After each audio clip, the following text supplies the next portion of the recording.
Chapter 1. 1445 of the Gregorian calendar, the 10th year of the Ming dynasty. In a house in Fujian's Jianing prefecture, an old woman was on the verge of death. She was lying on the bed, and before she died she grabbed the arm of a 15-year-old boy tightly. "Brother 6, after I leave, you're the one I'm most worried about.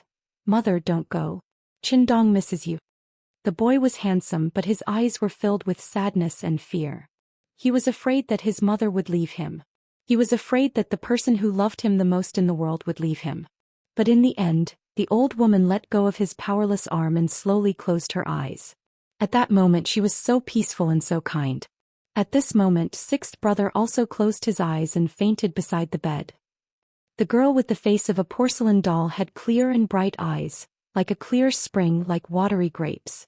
Her gaze was unforgettable. She was currently staring at the man in the camouflage singlet who was moving in front of her. Her gaze followed the man's body as he moved. Looking closely, there was joy and satisfaction in her eyes, but more than that, there was confusion and curiosity. She only knew that the young master in her eyes had completely changed. In the past he only liked to sit quietly in one place saying, "That's right." Even when he saw Tiger's Mane sometimes brandishing his sword and stick, he would also comment that it was the bravery of an ignorant man. But now not only did he like sports, he even seemed to be more active in it. What's more, the clothes he was wearing were something she had never seen before. It was so strange, so simple. But looking closely, it was so convenient and comfortable. After old Madam left, the young master's personality changed a lot, but I don't know if it's good or bad. Holding her red cheeks, Qiao Yin's eyes were filled with confusion. Qiao Yin, the maid, didn't know. Tiger's Mane, the study companion and servant, also didn't know that the young master in front of them had been reborn. The young master's name was Yang Jitong, his courtesy name was Qin Dong, meaning the sun rises from the east. His father was one of the original ministers of the Ming dynasty, Yang Rong of the Three Yangs. Yang Rong, original name Daoying Zirong, courtesy name Yanren, was from Jian and today's Jianu, Fujian. Position: Guanglu Daifu, pillar of the state, Xiaoxia, concurrently holding the position of Minister of Works. Influenced by his family, Yang Guitong studied the 4 books and 5 classics from a young age. When he was 13 he became a Xiuzai and became one of the scholars. Ever since he was young he had been taught by the saints and the ancients. Until a month ago, when his mother Yang Lushi passed away due to illness, he fell into a deep sleep and became what he was now. As the ancients said, rivers and mountains can change, but one's nature cannot change. Even the death of his father 5 years ago and his mother a month ago could not change a person's nature. The reason why Yang Qindong had changed so much, from quiet to active, from civil to military, was because he had changed into a different person. Yang Dong was born under the red flag and grew up in the spring breeze. He was a 100% modern person. Strictly speaking, he was an outstanding and ambitious young man. After graduating from high school he joined the army. Relying on his own ability, he grew from an ordinary soldier to an outstanding revolutionary cadre step by step. He entered the army's most powerful Wolf Fong Brigade action team. Along the way, who knew how many contributions he had made? But if you walk by the river, how can your shoes not get wet?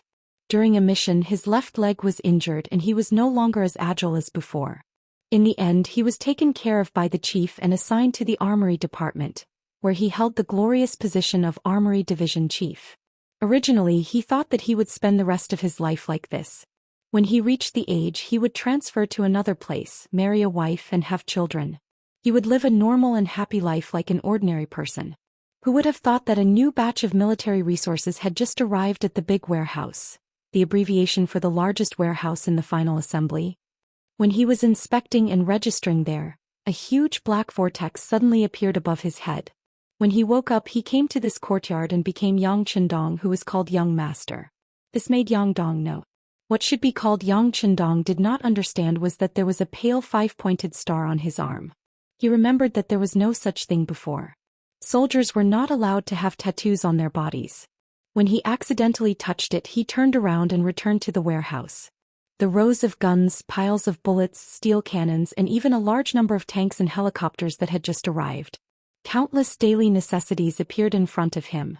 He could reach out and touch it. The cold feeling of the gun made Yang Qindong know that this was not a dream but a reality. Thus, a bold idea came to his mind. He picked up a brand new Type 95 assault rifle. Then the idea came to him and he walked out and came to the room of the Yang family's old house. Luckily there was no one else in the room. Otherwise, who knew how scared they would be? His left hand touched the pale five-pointed star again, and he was able to return to the warehouse. When he put down the gun and came out again, his whole person seemed to have changed.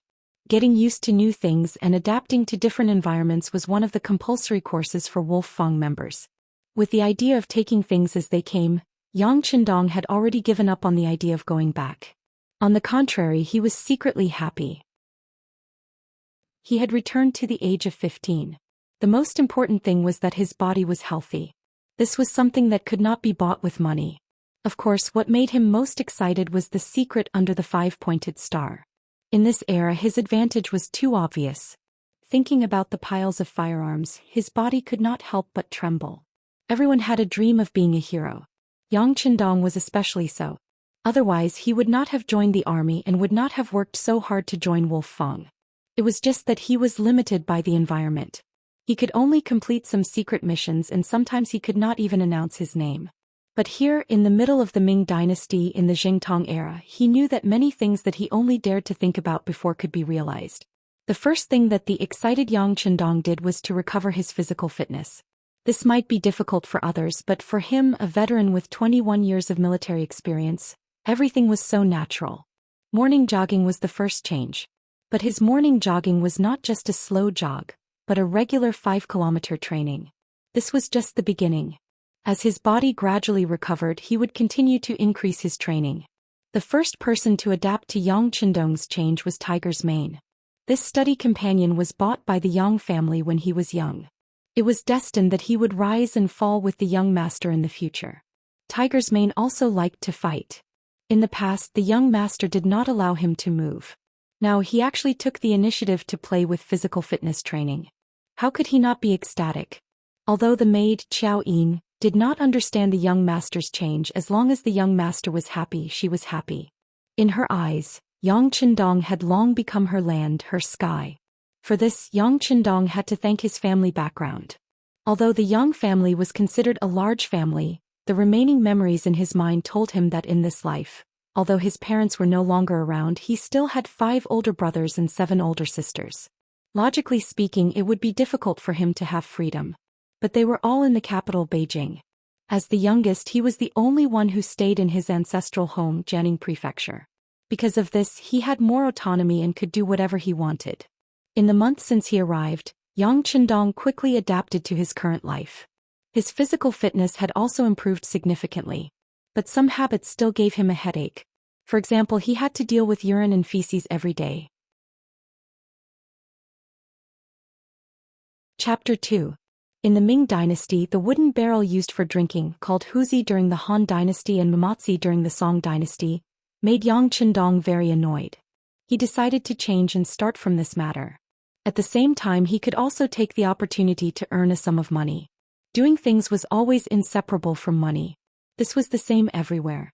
Speaking of which, the Yang family's old house was not small. When his mother was alive, there were many people who served her. There were also artisans and blacksmiths who served the family. In addition, the old master Yang Rong used to be the minister of works. The people under him were extremely capable. Soon the old house's housekeeper Yang Hai was called over. When he learned that the 6th young master wanted an artisan to do something, he called Li Xuanfu over. Greetings, 6th young master. Li Xuanfu was a simple and honest man. There was a visible patch on his cotton clothes. It was true that the artisans were skilled, but under the concept that everything was inferior, only studying was important. Artisans were the last profession and craftsmen were the most insignificant. As a result, their status was too low. Not to mention that they were at the mercy of others, some of them were even born as artisans. Everyone was divided into 3, 6, and 9 classes at birth. It was difficult to change. Shunfu had 5 children and it was because he worked in the Yang family. Otherwise, there would be more patches on his clothes. Master Li, I have an idea here. I have already drawn it. Please take a look. Yang Qindong did not have the consciousness of being superior to others. He was used to everyone being equal. Naturally, he was very polite to people. No, sixth young master, you can just call me Xuanfu like how you call housekeeper Yang. Li Xuanfu had a frightened expression. Although Yang Chendong was only 15 years old, he did not dare to look down on him at all. This was because he knew that he was already a scholar. In the future he would definitely be an official. How could someone like him compare to him? Looking at Li Xuanfu's nervous expression, Yang Chendong finally remembered his current position. He also knew that some things were very difficult to change, so he was not in a hurry. Instead he smiled and said, "Shunfu, come and take a look at this picture of mine. This is what I think." When Yang Chendong explained his intention for the first time, Shunfu already knew what the sixth young master wanted to do. It had a seat with a water tank and a flushing valve, a 3-ball valve that controlled the flow of water in the water tank, and a U-shaped bent pipe. At the same time it was an all-ceramic design.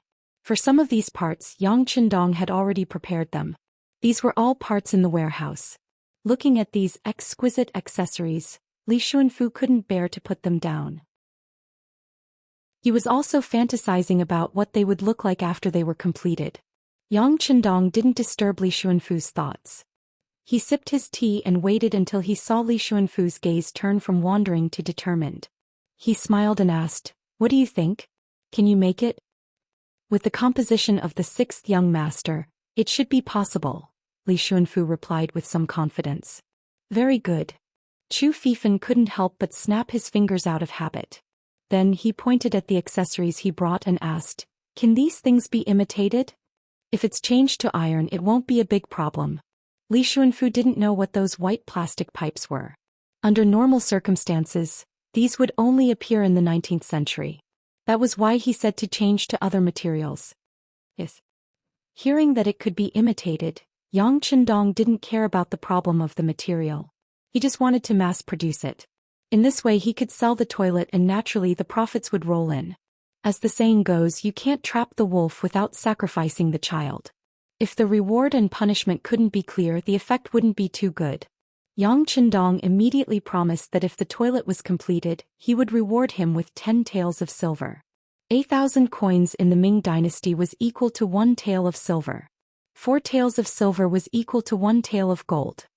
When the reward of 10 taels of silver was announced, it could be seen that Li Xuanfu's eyes were shining. At this moment he was really excited. In the past, if the master wanted to make something, he just needed to provide the materials. As for the reward, he didn't dare to think about it. It was as if everything was justified. From this, it could be seen that the people at that time didn't think about innovation at all. If they had the strength and thought, they might as well do other work to supplement the family. Yang Chendong was naturally accustomed to it. He just wanted to use this kind of exciting method to make everyone work for him. It turned out that this was a win-win situation. He took out all the 500 taels of silver that his mother left for him and gave it to Li Xuanfu. If you want a horse to run, you have to let the horse eat grass. He was very clear about the principle. "Young master, just give the money to this servant."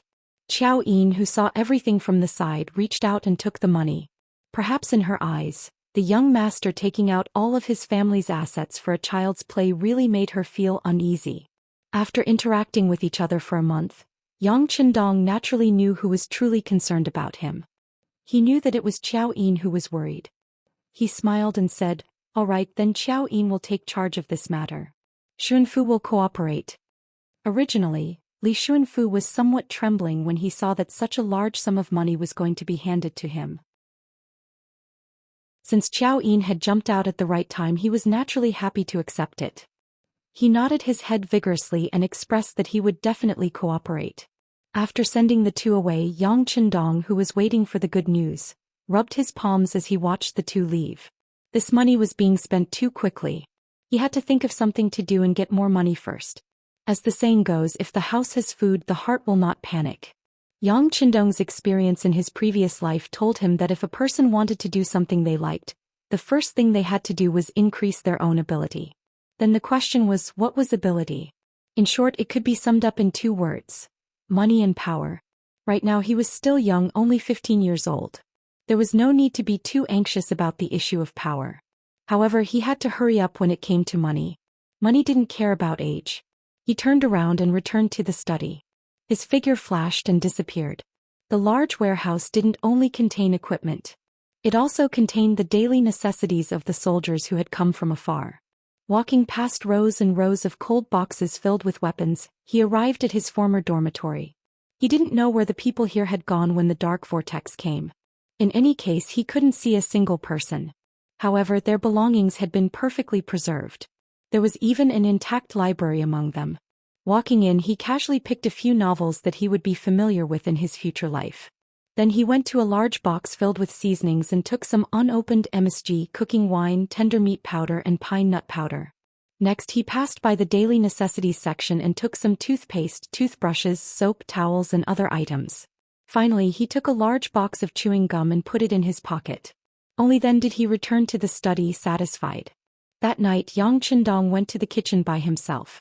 Under the astonished gaze of the cook Ichioer, he made a few dishes and took them away. This scene attracted many people from the old residence to watch. The old lady's mourning period hadn't completely passed yet. Why was the sixth young master already acting up? Chapter 3. Yang Qindong didn't know that his actions had attracted everyone's guesses and imaginations. He just wasn't used to the taste of food and wanted to improve himself. Speaking of which, to become a member of the Wolf Fang battle squad, one had to complete countless missions. Sometimes, in order to get close to the target, one would even have to go undercover and disguise themselves as people of various professions. He had once worked as a chef for 2 months in order to get close to the target. Naturally, his skills weren't bad. Just as he skillfully threw the sliced meat into the pot, a scream came from outside the door. Just from this scream, Yang Qindong could tell the identity of the person who came. Who else could it be other than the servant girl, Xiao Yin? Li Xuanfu, who had just arranged for the craftsman, was wondering if the young master needed to be served when he heard someone say that he was in the kitchen. He immediately rushed over. As soon as he entered, he started making a fuss and shouted, "Young master, a gentleman should stay away from the kitchen." Wearing the apron he took from the big warehouse, Yang Qindong chuckled to the side. He didn't explain anything but continued to turn the spatula in his hand. Immediately, a fragrant smell began to spread, increasing one's appetite and making one want to eat to their heart's content. Young master, what are you making? Why is it so fragrant?" Xiao Yin seemed to have forgotten her purpose for coming. She was sniffling with a look of enjoyment on her face. Yang Qindong reached out and unconsciously scratched the bridge of her nose. He chuckled and said, "Little greedy cat, go wash your hands. It'll be done soon." In this month, Yang Qindong had long felt Xiao Yin's reliance and trust in him. Unlike the other servants of the Yang clan's old residence, who all called him the sixth young master, only Xiao Yin and Tiger's Mane called him the young master. This simple missing six already proved a lot of things. This showed that they truly treated him as their master, and the others were only forced to call him that because of their status. Don't think that just because you are a servant you will obey your master. Throughout history there are many examples of weak emperors and strong ministers, not to mention a small Yang family mansion. Yang Qindong saw everything with his own eyes. Based on the principle that he would treat anyone who treated him well, he would treat them well. Naturally, he treated Xiao Yin, who had rushed over to advise him, with courtesy. This action of scraping the bridge of his nose was something that came from his heart. Xiao Yin, who was completely captivated by the delicious taste, seemed to have forgotten her status at this moment. She simply laughed foolishly and stared unblinkingly at the stir-frying meat slices in the wok. It was as if she would fight with her life on the line if anyone dared to steal from her. "Young master, can I try it later?" A weak voice rang out. It was the kitchen manager, Ichioer. Compared to Xiao Yin's delicate appearance, she looked more burly. But it was precisely because of this physique that she had secretly defeated countless people and become the head chef of the Yang family mansion. She had just called him the sixth young master, but now she had removed the six. This was enough to prove that her mentality was changing. This was the pressure and change that a capable person could bring to others. Since there were people to serve him, Yang Qindong naturally wouldn't cook every day. The heavens had taken care of him, giving him a transmigration and a healthy body. Wouldn't it be a huge waste to spend time on cooking? Sure, Yang Qindong replied concisely. He also had the thought of testing the other party. If this person changed her attitude in the future, her loyalty could be used. If not, she would have no hope in future. At the very least he could still fire a kitchen maid as the sixth young master. That night Yang Chendong, Qiao Yin, Tiger's Mane, Yi Qiuer and the old butler Yang Hai ate together. This was perhaps the most delicious meal the four of them had ever eaten. After all, MSG and tender meat powder hadn't appeared in that era yet. Even the experienced and knowledgeable old butler Yang Hai couldn't help but sigh in admiration after eating. This dish is truly fragrant. I think it's comparable to the imperial chefs of the capital. Yang Hai had been with Master Yang Rong for many years and had the fortune to taste many of the so-called treasures of the imperial family. His words were somewhat fair. When Qiao Yin and the others heard this, they nodded their heads repeatedly to express their agreement. Only Yang Chendong smiled and said, "If Uncle Hai thinks the taste is really good, then call my cousin Yang Fu over. I think he'll be happy to work with us." That's right, young Master Fu has a restaurant in Jiangning Prefecture. There's an endless stream of customers there every day. It's a good source of income. Yang Hai patted his head in realization. Having finished eating, he stood up and walked out. Yang Chendong didn't need to interfere with chores like picking up the dishes. After eating, he took Tiger's Mane for a walk around the courtyard. After digesting the food, he returned to the study. Qiao Yin had already prepared the ink. When she was eating, she heard the young master say that he wanted to write something. She was so happy that she almost choked. In an environment where the Sure group was the ruling group, the imperial examinations were undoubtedly the path to the heavens for many people. What's more, with Yang Chendong's family background, who knew how many descendants and resources his father had left behind in the imperial court? As long as he was nominated, his path would be much better than others. In particular, Yang Rong, who had a son at an old age, had personally taught Yang Chendong. At the time he was so envious of his brothers. The previous owner of this body didn't disappoint. At the age of 13 he became a scholar and was known as a child prodigy. Who knew how many people were optimistic about Yang Chendong's future because of this, and Qiao Yin was the most optimistic among them. In her heart, the young master was simply a literary star who had descended to the mortal world. As long as he worked hard, a great future would be in front of him. A while ago, when she saw the young master begin to exercise and do some strange exercises every day, she wanted to advise him. However, when she considered that the young master's identity was indeed much more solid than before, she suppressed her urge. Now that she finally saw the young master begin to study again, how could she not be happy? After grinding the ink until it was clear enough to reflect a person's figure, Yang Chendong walked into the study and sat down on a chair. With a heroic spirit he said, "Prepare the brush and ink." "It's all ready. Young master, what are you going to write today?" Qiao Yin looked at him expectantly. He didn't answer. On the contrary, a strange smile appeared on his face.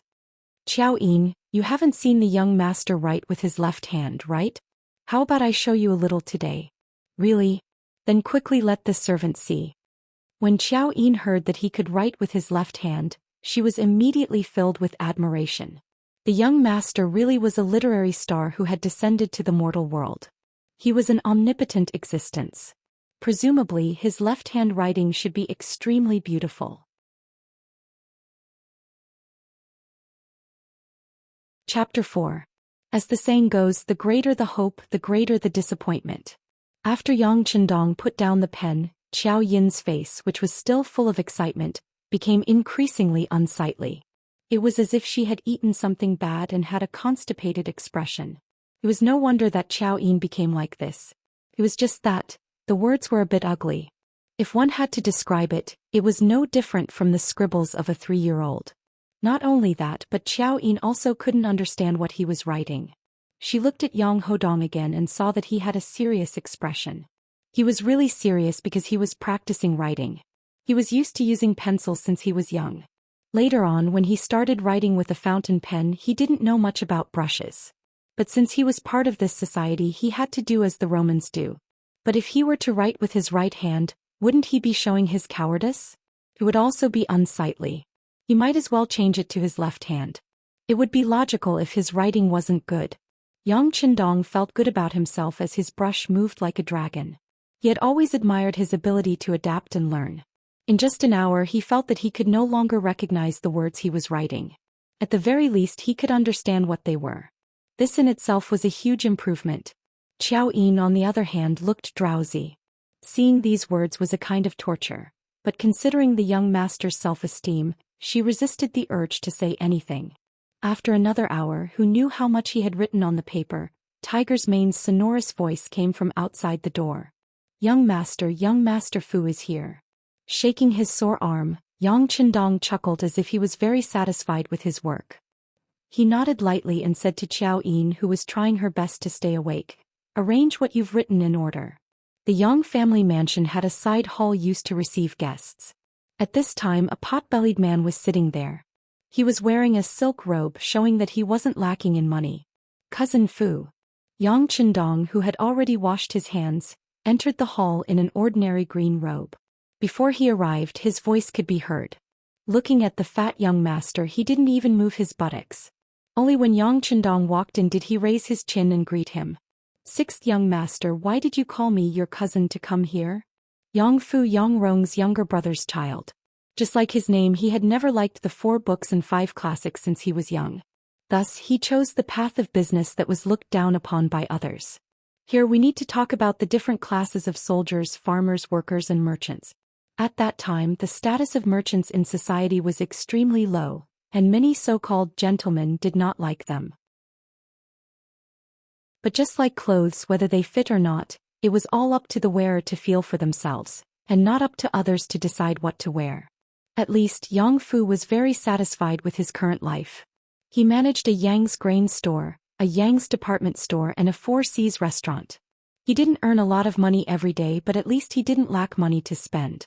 He had truly reached the pinnacle of what people of later generations wanted. He could sleep until he woke up naturally and count money until his hands cramped. Of course, Yang Fu being able to do all this also proved that he was a person with good eyesight. He knew that no matter which dynasty or society it was, if a rich person didn't have a background to support them, then money was just a matter of time, like the moon in the water, and could be lost at any time. Thus, when he heard butler Yang Hai say that the 6th young master was looking for him, he hurried over. In the words of later generations, this was called emotional investment. Once Yang Qindong really became rich and even became the top scholar, then he would have a backer and wouldn't have to worry about anything. But that was a matter for the future. At least for now, he didn't really care about this 6th cousin of his. Being able to invite him over was already giving him a lot of face. This was the 2nd time that Yang Qindong saw Yang Fu after coming here. The first time he had a vague impression of him was when his mother passed away. At that time, many of his brothers and sisters in the capital had rushed back, and Yang Fu had appeared to flatter them. But at that time he had just arrived and his body was still weak, so he didn't have a deep impression of him. Now that he was in close contact with this cousin of his, who weighed close to 200 jin and was less than 1.7 meters tall, he had a deeper understanding of him. Walking over to the seat opposite of Yang Qindong clasped his hands with a smile and then slowly said, "Cousin Fu, everyone outside says that you are good at making money and that you are very capable. You really make your younger brother envious." Everyone liked to hear good words, and Yang Fu was naturally no exception. Especially when he was praised by a scholar like this, he was beaming with joy. 6th cousin is too polite. Brother also has no other choice. Whenever I study, I feel sleepy, so I can only do what I can. Earning a lot of money without any effort, this is only what you can do, then what about other people? Cousin Fu, you don't have to be so humble. Yang Qindong continued to flatter, scratching at the itch of the other party. "Huh. In the past, I heard that scholars are rotten and can't stand others being better than them. But after hearing 6th cousin's words today, I know that these are just the words of a lowly person." Yang Fu, who was being flattered, was in a good mood. He immediately categorized the scholars and even placed Yang Qindong in the best category. But after saying this, his tone suddenly changed. "6th cousin, we were relatives before, so if there is anything you want to say, just say it. Are you short on money and need money? No problem, just say a number and I will send someone to get it." If he was polite to someone, he must have a request. Yang Qindong said so many good words to flatter himself. How could Yang Fu not see that the other party had something to ask of him? Could it be that he was short on money? That's right, how could someone like him, who was only cooped up at home reading books, understand the hardships of the world? It must be that his aunt had passed away and the family's finances were tight, so there wasn't enough money. It didn't matter, he was going to invest anyway. As long as he didn't need much money, what harm was there in taking out some? At this moment, Yang Fu was already prepared to spend some money, and was waiting for Yang Qindong to speak. But Yang Qindong didn't say anything. Instead he waved his hand behind him and Xiao Yin walked over with a stack of manuscripts. "Cousin Fu, these are some of cousin's recent works. Please help me appraise them and see if they are to brother's liking." Unexpectedly he didn't want money. For a moment Yang Fu was at a loss. But since the other party said that he wanted to appraise it himself, then he just gave it a quick glance and then casually praised it. Thinking this he took the manuscripts. His first impression was that the handwriting was too poor. It wasn't even as good as his own. In any case he had studied for a few years when he was young. Curious as to who wrote such unsightly handwriting, Yang Fu raised his head and looked at Yang Qindong. Yang Qindong lightly nodded, indicating that he should continue reading. Yang Fu was also curious as to what kind of good things could be written with such handwriting, so he lowered his head and looked at the first page. With one look he was unable to extricate himself. The handwriting was truly ugly. There was no need to doubt it. But it had to be said that the content was truly wonderful. After just reading 2 pages, Yang Fu had a feeling that he couldn't stop. Especially since there was basically no one who knew anything about it and everything was written in plain language, so even an ignorant and incompetent person like him could understand it clearly. Chapter 5. Page after page he continued to read. Sometimes he would frown, sometimes he would jump for joy, and sometimes he would slap his thigh to express his excitement. What a joke. Yang Qindong's novel was the representative work of Jin Yang's famous martial arts novel in the future. It was also Jin Yang's work that had the most readers. Its publication established Jin Yang's status as the king of martial arts. It was The Legend of the Condor Heroes. Guijing Huangrong, Southern Emperor, Northern Beggar, Eastern Heretic, Western Poison, Central Divinity, and many other characters were interspersed in the novel. The novel described Guijing's life from a weak to a strong one. He was determined to fight for the country and its people, resisting the Mongol army's invasion of the southern Song dynasty. He represented the moral integrity of the nation. Of course he couldn't write so fast in the beginning. Even so, Yang Fu was immersed in it and couldn't extricate himself. He only finished the last page when the sky was about to turn dark. Then he raised his head and stared at Yang Qindong with reddened eyes. Since he was young, this was the first time Yang Fu took the initiative to read a book. He didn't expect to spend more than 2 hours reading it. Of course, this was because Yang Qindong's handwriting was too ugly. It was impossible to read quickly even if he wanted to. Looking at the pair of slightly red eyes, Yang Qindong naturally shrugged his shoulders. "That's all I've written. If Cousin Fu still wants to read, you can continue. Hurry up and write." Yang Fu couldn't understand how Yang Qindong could write such a wonderful story. He only knew that he wanted to continue reading and see how the silly Guijing would develop. One cannot live without grains, so one should eat something before writing. "Cousin Fu, you're too much. You must be tired after reading for an entire afternoon, so you might as well try my cook's cooking." Yang Qindong had a smile on his face. Then he threw a glance at Xiao Yin, who was standing to the side. At this moment Xiao Yin was full of admiration for her young master. She even thought that the reason why the young master had insisted on writing with his left hand was probably because he didn't want others to know that it was his handwriting. After all, reading books and commenting on the world's affairs was the way of a scholar. Writing stories was just an unorthodox way and would be looked down upon by others. Yang Qindong didn't know that he only changed it to his left hand because he didn't want to make a fool of himself, but it would give Xiao Yin so many ideas. Seeing that Yang Fu was so optimistic about The Legend of the Condor Heroes, he knew that his plan had succeeded. After Xiao Yin left, she quickly returned with the kitchen maid Ichior. They each carried 2 plates, 2 meat dishes and 2 vegetables dishes, and placed them on the table Tiger's mane had brought over. The dish was so ordinary that Yang Fu only glanced at it. He had the Four Seas restaurant under him, and the chefs there were obviously better than the average kitchen maid. In his heart he was more concerned about letting Yang Qindong continue to write the story after he finished eating. However, when the 4 dishes were placed on the table, a wonderful aroma quickly wafted out and entered Yang Fu's nose. He couldn't help but twitch slightly, and then he couldn't help but say, "Why does this dish have such a fragrance?" Then without caring about etiquette he picked up a pair of bamboo chopsticks and reached for a plate of braised pork that looked and smelled delicious. It was really rich in flavor and the fragrance of the sauce spread everywhere. It was fat but not greasy and lean but not dry. It was a dish that one would never get tired of eating and was suitable for both young and old. Speaking of braised pork, Yang Fu didn't know how many times he had eaten it, but he had never tasted it as delicious as it was today. He couldn't stop himself from taking one bite after another, as if he wouldn't stop until he finished it. Cousin Fu, don't be in such a hurry. Try something else. How about this cabbage tofu soup? Yang Chendong noticed that Qiao Yin and Tiger's Mane were staring at Yang Fu with their eyes wide open, and he knew that their cravings had been aroused. He chuckled and nodded at the kitchen maid Ichior. Ichior was also a clever person. She could tell that the young master wanted to make another serving for each of them, because the 4 dishes in front of them probably wouldn't be enough for Yang Fu alone. She nodded lightly and left. In just half a day, Ichior's impression of Yang Chendong had changed greatly. She also knew that it was all because of the MSG and meat tenderizing powder. It was a pity that only the 6th young master had these things. If she didn't have the young master's support, she would return to how she was in the past. Now that she had been recognized, she definitely didn't want to return to how she was in the past.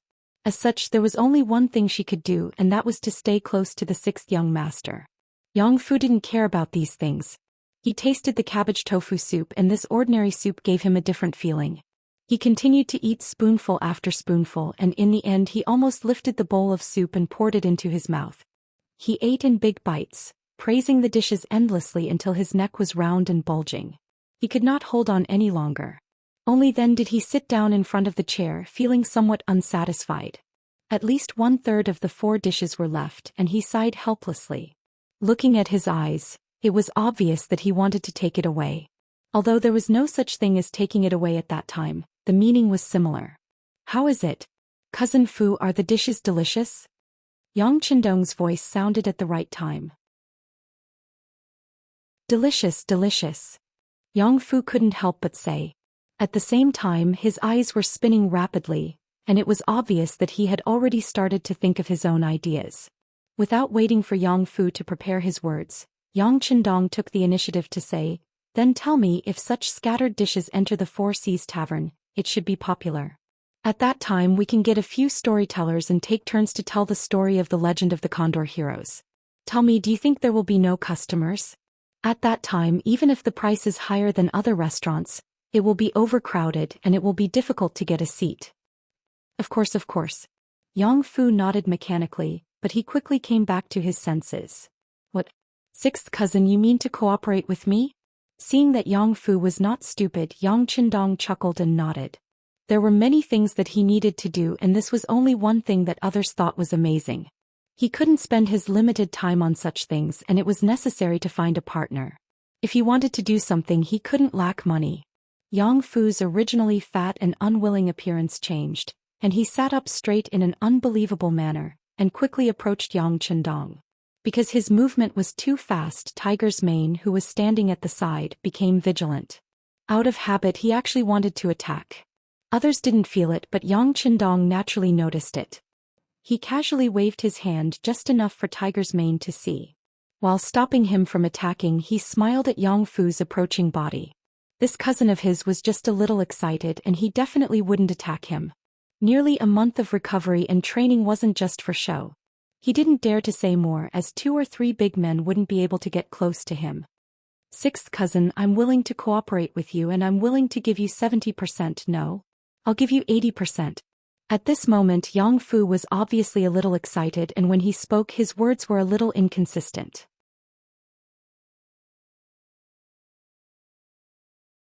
Chapter 6.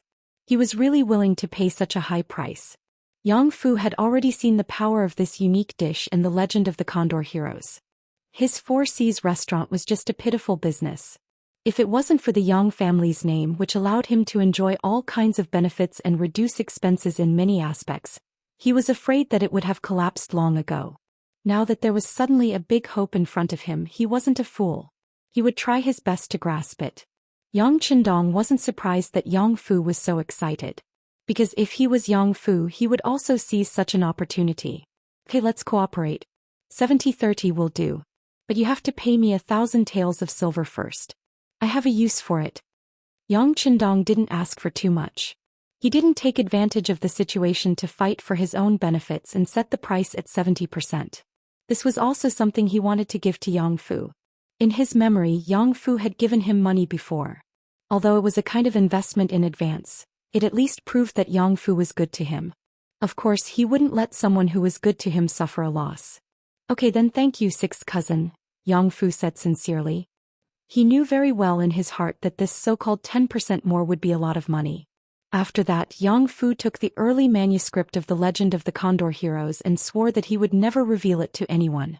He took away a portion of the monosodium glutamate, grain wine, tender meat powder, pine nut powder and other things. These things should be enough for the Four Seas restaurant to use for a month. But after a month, if he wanted to continue operating, he would have to come to the door. Yang Qindong wasn't afraid that Yang Fu would cheat him. As for whether Yang Fu would play any tricks on the restaurant's account book, Yang Qindong didn't care. If Yang Fu really did that with the money, wouldn't he be able to open the restaurant himself? Not long after Yang Fu left, someone sent 1,000 taels of silver. With this, Yang Qindong had the capital to continue doing what he wanted to do. He took out 500 taels of silver and gave it to the old butler, Yang Hai.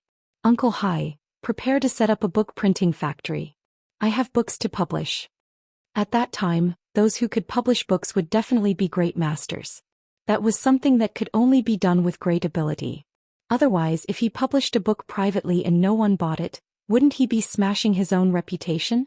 When Yang Hai heard that the sixth young master was going to publish a book, he was naturally extremely excited.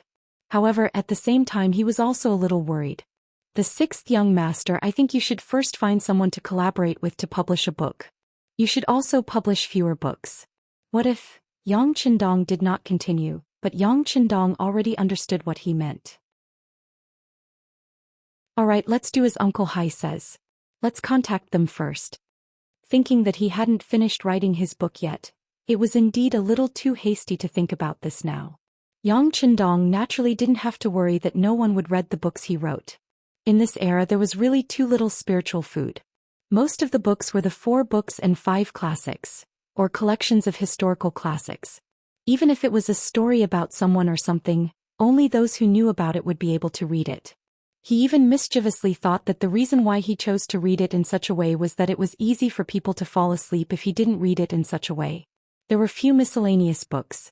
Once the Legend of the Condor Heroes was published, it would definitely cause a sensation. It was just like when the TV was introduced into tens of thousands of households during the reform and opening up. Any TV series would be highly sought after by many people. At this time, there was no need to worry about the sales of such a book. He was confident about the prospects, but in the end there was still too little money. 500 taels was not enough to open a printing company. At that time, copper movable type printing was just popular. The cost of printing a book was really not low. If he wanted to recoup the cost, the price would naturally not be low. Naturally, the price was not something that ordinary people could accept. Take your time. Seeing Yang Hai leave, Yang Qindong put this matter aside. Then he asked Tiger's Mane to find Wu Gang, the leader of the blacksmiths, at home. He was preparing to make crossbows. In this era, people could be killed easily without any crime. Having money without strength was equivalent to a treasury that could be used at will.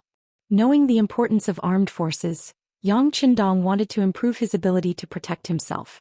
Of course, there were too many usable weapons in the warehouse, all of which were brand new.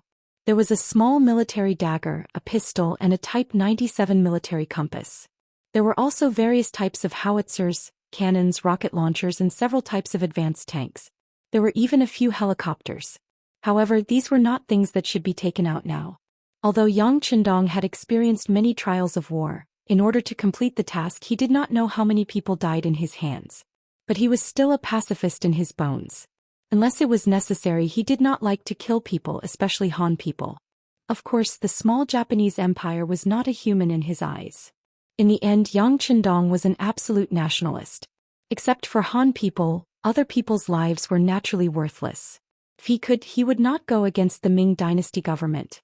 But the idea was completely different, so the conflict seemed to be inevitable. But no matter what, he couldn't let his guard down. If he wanted to do something, safety was the most important thing. He also had to take necessary precautions. Otherwise, if someone were to sneak up on him one day and kill him and his loved ones, he couldn't guarantee that he would be able to transmigrate again. Blacksmith Wu Gang quickly came to the backyard and excitedly saw Yang Qindong. Everyone knew that Li Xuanfu was a craftsman. Suddenly, his treatment was improved and he was valued, which was the envy and expectation of all the craftsmen. Now that the young master finally met him, Wu Gang also dreamed of becoming such a person. Master Wu, I don't need to say anything more. The young master is fair in his rewards and punishments. As long as you have the ability, I will give you a platform. But if you are mediocre, I can only say sorry. Yang Qindong didn't talk much nonsense. He knew that if he didn't shock the other party in advance, he was afraid that there would be problems in management in the future. He didn't want to involve too much energy because of these small things. Young master, don't worry, I understand. Wu Gang was reasonable. He directly removed the word 6 to express his attitude. Very good. These are some things I need. You go prepare them tonight and come to me tomorrow morning. We will do something together. Yang Qindong was very satisfied with Wu Gang's attitude and handed over a stack of papers with various materials. Young master, don't worry, I will not disappoint your expectations. Wu Gang stretched out his hands and took it. Then he turned around and left as if he was swearing an oath. He did not make any excuses, which made Yang Qindong have a good impression of him. Not bad. Where is the tiger's mane? Dinner is over. How about we run 10 kilometers? Yang Qindong, who had recovered most of his body, laughed heartily. Are we going to the Yang village? Tiger's mane heard the shout and came from the side. He asked excitedly. The distance between the Yang family mansion and the Yang village outside the city was more than 20 kilometers. Tiger's mane knew this, but he still said this because 2 days ago when he followed the young master to inspect the Yang village, he fell in love with a girl. She was also a tenant farmer's child, Wang Feng. She had 2 older brothers. Although she was poor, she kept her house clean. Even if she wore patched clothes, she looked so unique and did not give people a sense of inferiority. Tiger's mane was 1 year older than Yang Qindong. He was already 16 years old. He fell in love with her and wanted to go to the Yang village outside the city every day. We won't go today. The city gate will be closed soon. It is too troublesome to go in and out. Another day we will run in the backyard. Yang Qindong shook his head and did not point out the other party's thoughts. After that he turned around and ran away. The 2 teenagers began their after-meal exercise, panting. But it had to be said that this kind of life was what Yang Qindong hoped for. He wanted to do what he liked and live the life he wanted. The next morning Wu Gang came to the backyard with the 3 important parts: the arm, the bow and the trigger. Yang Qindong just ran for 5 kilometers and had breakfast. He saw the required crossbow and crossbow on the table. The structure of the crossbow could be divided into 3 parts: the arm, the bow and the trigger. The arm was generally made of wood. The bow was across the front of the arm. The trigger was installed at the back of the arm.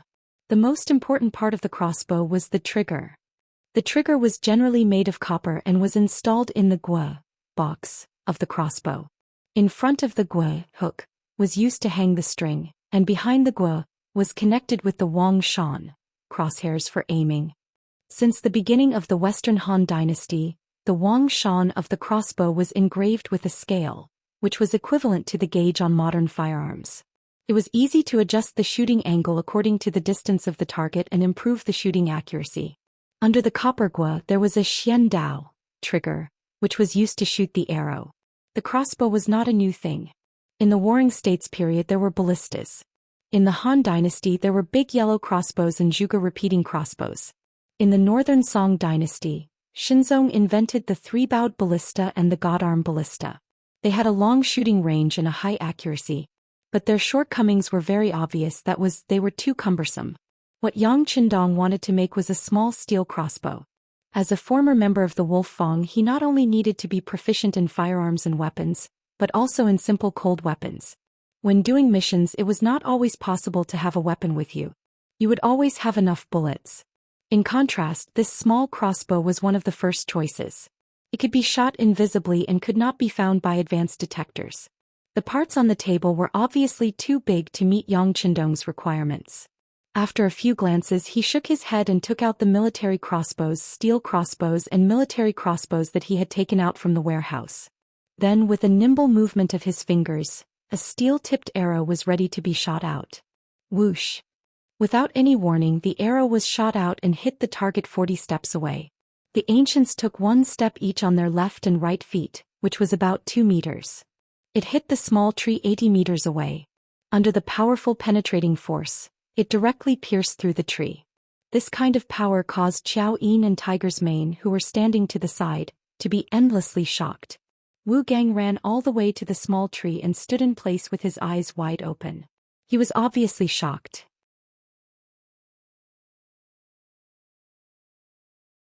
Chapter 7. It was hard to imagine that such a small crossbow could have such great power. Alright, just make it according to this model of mine. Remember, you can't spread it to others. Xiao Yin, give Wu Gang 200 taels of silver. Yang Qindong knew that knowledge was power. If the method of making this crossbow was leaked, he didn't know what kind of carnage it would cause. Plop. Wu Gang knelt on the ground. Young master, please find me a remote place in the backyard. I'm willing to take 2 of my apprentices to make it together. Without orders, I won't take a step out of the backyard. Wu Gang was obviously a smart person. He knew that treasuring a jade ring would arouse the envy of others. He was just a blacksmith and didn't want to die. Approved. Xiao Yin, go arrange it. You and Yi Qiuer will be in charge of the food and drinks for the time being. Yang Qindong patted his forehead, feeling a headache coming on. He suddenly felt that there were too few people he could use. Even keeping a secret could only be done by the maidservants around him. This made him feel the importance of talents. Xiao Yin took Wu Gang to find a suitable room. Yang Qindong called Tiger's Mane over. Young master, I'll give you a task. Go outside and find someone suitable. Remember, there are 3 requirements. First, they can't have any concerns. Second, they have to be capable and have practiced martial arts. Last, they can't be evil people. Moral character is very important. After he finished speaking, he gave the remaining 300 taels to Tiger's Mane. If he wanted to recruit talents, he couldn't be afraid of spending money. Tiger's Mane felt the young master's trust. He immediately knelt on one knee and said, Young master, please rest assured. I'll definitely bring back some talents. I'll go and return as soon as possible. Young master, please take care of your body while I'm away. Hehe, you know the young master's ability. Even you can't say that you can win, let alone others. Go ahead. Yang Qindong chuckled. He was still growing and his strength had yet to fully recover. Tiger's Man was already struggling to deal with him. Once he recovered his strength, it would be even more difficult for anyone to get close to him. After Tiger's Mane left, Yang Qindong spent all of his 1,000 taels of silver. Knowing full well that money was no match for a hero, he turned around and disappeared. When he reappeared, he had a cardboard package in his hand. On it was written, Military Supplies, Mirror. That's right, this was the plastic surgery mirror used by the military. It was used to organize the military and was a must-have item for companies and above. These mirrors had just been sent over by a local manufacturer. They didn't even have time to say the words, plastic surgery mirror. He tore off all the packaging and threw it back into the warehouse. The bright mirror was placed in the side hall. At this time, Xiao Yin, who had just finished arranging things for Wu Gang, walked in. When she saw the bright and clean mirror, which could even reflect the pores on the body so clearly, she cried out in alarm. Xiao Yin heard the clear reflection of the mirror. She had never seen such a clear mirror in her 16 years of life. Back then, most people used bronze mirrors. Not only did they have to be wiped clean, but they also had to be polished frequently to maintain the brightness and reflect the image. Xiao Yin's cry attracted the attention of the old housekeeper, Yang Hai. When he saw the clear mirror, his legs trembled. If he didn't have enough willpower, he might have fallen to the ground. Uncle Hai, please send someone to invite Cousin Fu over. Yang Qindong put his money on Yang Fulai again. This time Yang Fulai's speed was much faster. His fat body was still gasping for breath. Originally he wanted to ask why he was summoned, but when he saw the mirror in the side hall, he immediately stopped talking. His whole body was frozen in place as if he was scared silly. Yang Qindong didn't look at him. He continued to write like rain. He had just started shooting condors. There was still a lot to write. Fortunately, he had read it for a long time before he went to bed last night. With his super strong memory, he could copy it perfectly. He didn't know how long he stood there. Maybe it was a quarter of an hour, or maybe it was an hour. When his legs couldn't support his body anymore, he sat on the ground with a plop. At this moment, Yang Fu finally recovered. When he saw Yang Qindong's inquiring gaze, he couldn't help but be very excited. Sixth cousin, where did you get this treasure? A missionary named John. He gave it to my cousin. He also likes this book. I told him the story. This is my reward. Yang Qindong had already thought of the origin of the mirror. When he said this, his face didn't even blush. So that's how it is. Yang Fu chose to believe him. He had also seen the beginning of the book and was really attracted to it. If he was like this, others wouldn't be any better. Not bothering with this question, Yang Qindong directly asked, Cousin Fu, do you think this mirror is valuable? It's valuable, it's valuable. But sixth cousin isn't going to sell it, right? Yang Fu's reaction was very fast. He immediately changed his tone to an excited one. That's right. Name a price. Yang Qindong nodded. He didn't know that when he did this, Xiao Yin's hands were already clenched into a ball. Of course, she wanted to leave such a good thing for the young master. However, she also knew that the young master was in need of money. As his personal maid, she felt sad that she was useless. But this is a good thing. It's enough to be a family heirloom. When Yang Fu heard that Yang Qindong was really going to sell it, he naturally felt that it was inconceivable. However, when he saw Yang Qindong's expression, he knew that the other party had already made a decision. He gritted his teeth and said, All right, if sixth cousin really wants to sell it, then I'll give you 1,000 taels. Of course, I know that this isn't a lot. However, I'm not buying it. I'm keeping it for you. When you have the money, I'll take it back. Naturally, Yang Fu had good intentions. Perhaps in his eyes, such a good treasure was extremely rare and should be kept as a family heirloom. Thus he decided to pawn it. There's no need. I advise Cousin Fu not to keep it. That John said that when he comes to the great Ming dynasty in the future, he'll bring more back. Therefore, there may be a lot of such things in the future. Yang Qindong didn't expect that a mirror could be sold for 1,000 taels. Of course, this was also because things were rare. Once such things were sold all over the streets, they wouldn't be worth much. But who told it to not be an item of this era? When he heard that there would be more, Yang Fu's expression changed. All right, if that's the case, the price of this item will be even higher. I'll pay you 1,000 taels first. When it's sold, we'll calculate it together. The previous price of 1,000 taels was only the price for pawning it. If it was sold, it would naturally be worth more. It must be said that Yang Fu still had some business ethics. All right. Yang Qindong nodded. He wasn't very concerned about how much it could be sold for. He was just short of money and couldn't spend it. Once the toilet bowl was made and the Four Seas restaurant's share of the profits came, he naturally wouldn't be short of money. Yang Fu left 1,000 taels of silver and then led people to carefully carry the mirror away. What was worth mentioning was that this item caused an uproar as soon as it appeared on the streets. None of the commoners who saw this item were shocked. Some even knelt down on the ground and shouted that it was the manifestation of an immortal. This matter quickly spread all over the place. There was no need to advertise the mirror, but the benefits of the mirror were extremely popular. In the end, it was the magistrate of Jianing who took the lead and bought this item with 3,000 taels of silver. He then presented this auspicious item to Mingyingzong in the capital. Not to mention how much of a shock this mirror caused. In Jianing Prefecture alone, the Four Seas Tavern suddenly became popular.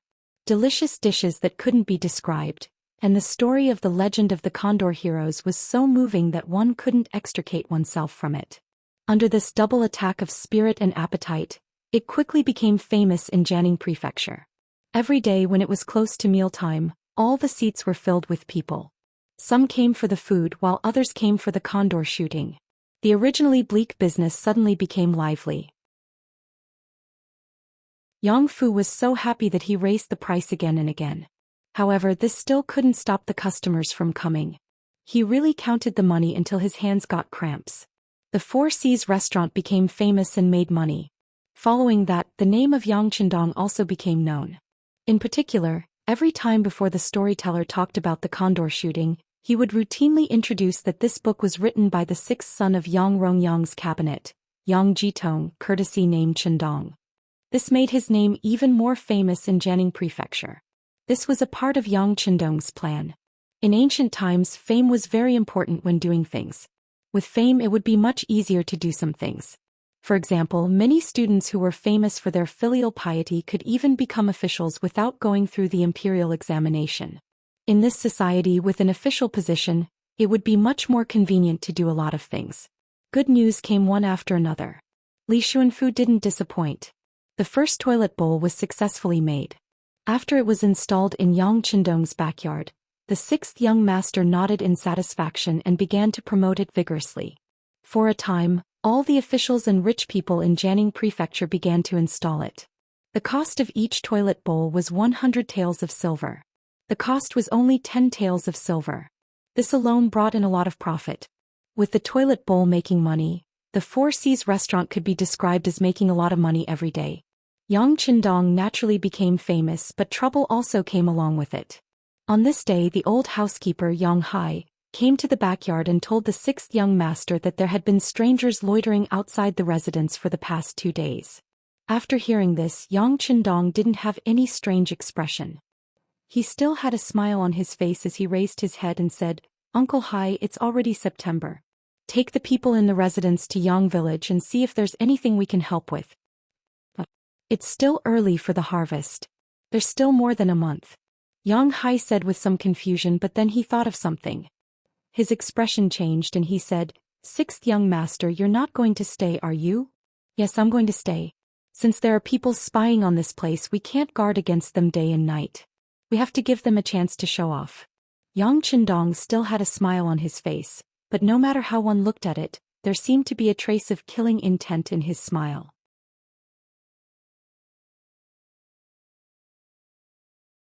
Chapter 8. Yang Hai wanted to object, but when he saw the determination in Yang Qindong's eyes, he finally obeyed the decision. Originally, he had wanted to keep some of the younger generation in the old house, but they were all rejected one by one. According to the sixth young master, they were just petty thieves. There was no need to mention them. He alone was enough to deal with them. But the so-called alone was broken in the end. The maid, Qiao Yin, threatened Yang Qindong with her life and Yang Qindong was defeated. In the end, except for the old gatekeeper, only Yang Qindong, Qiao Yin, Wu Gang, and his 2 apprentices were left in the mansion. These 3 could not leave. They had to stay in the backyard to prevent the secret from being leaked. In order to lure the bandits out, the Yang clan had made a lot of noise this time. Not everyone in the city knew about it, but when the large group of people left the city and headed towards the Yang clan manor, it still attracted a lot of discussion. Among the crowd, there were 2 thieves, who were eyeing the Yang family's property. Compared to the others, these 2 people's faces were obviously darker. The number of wrinkles on their faces also exceeded their age. If an experienced person was here, they would be able to tell at a glance that this was caused by years of exposure to the sea breeze. That's right, these 2 people were pirates. They were originally active in the coastal area of Fuzhou. Because Fuzhou was connected to Jiangning, they inadvertently heard about Yang Qindong. The reason why rumors were called rumors was because the facts were exaggerated. Just like what the outside world said, the 6th young master of the Yang family, Yang Qindong, was a literary star. He was intelligent, thought of shortcuts, and had friends all over the world. He even saw the white-skinned man as a friend. That was how the mirror was created. It was more like the popular legend of the Condor heroes, and the clean, convenient, quick and comfortable toilet bowl were also created by this person.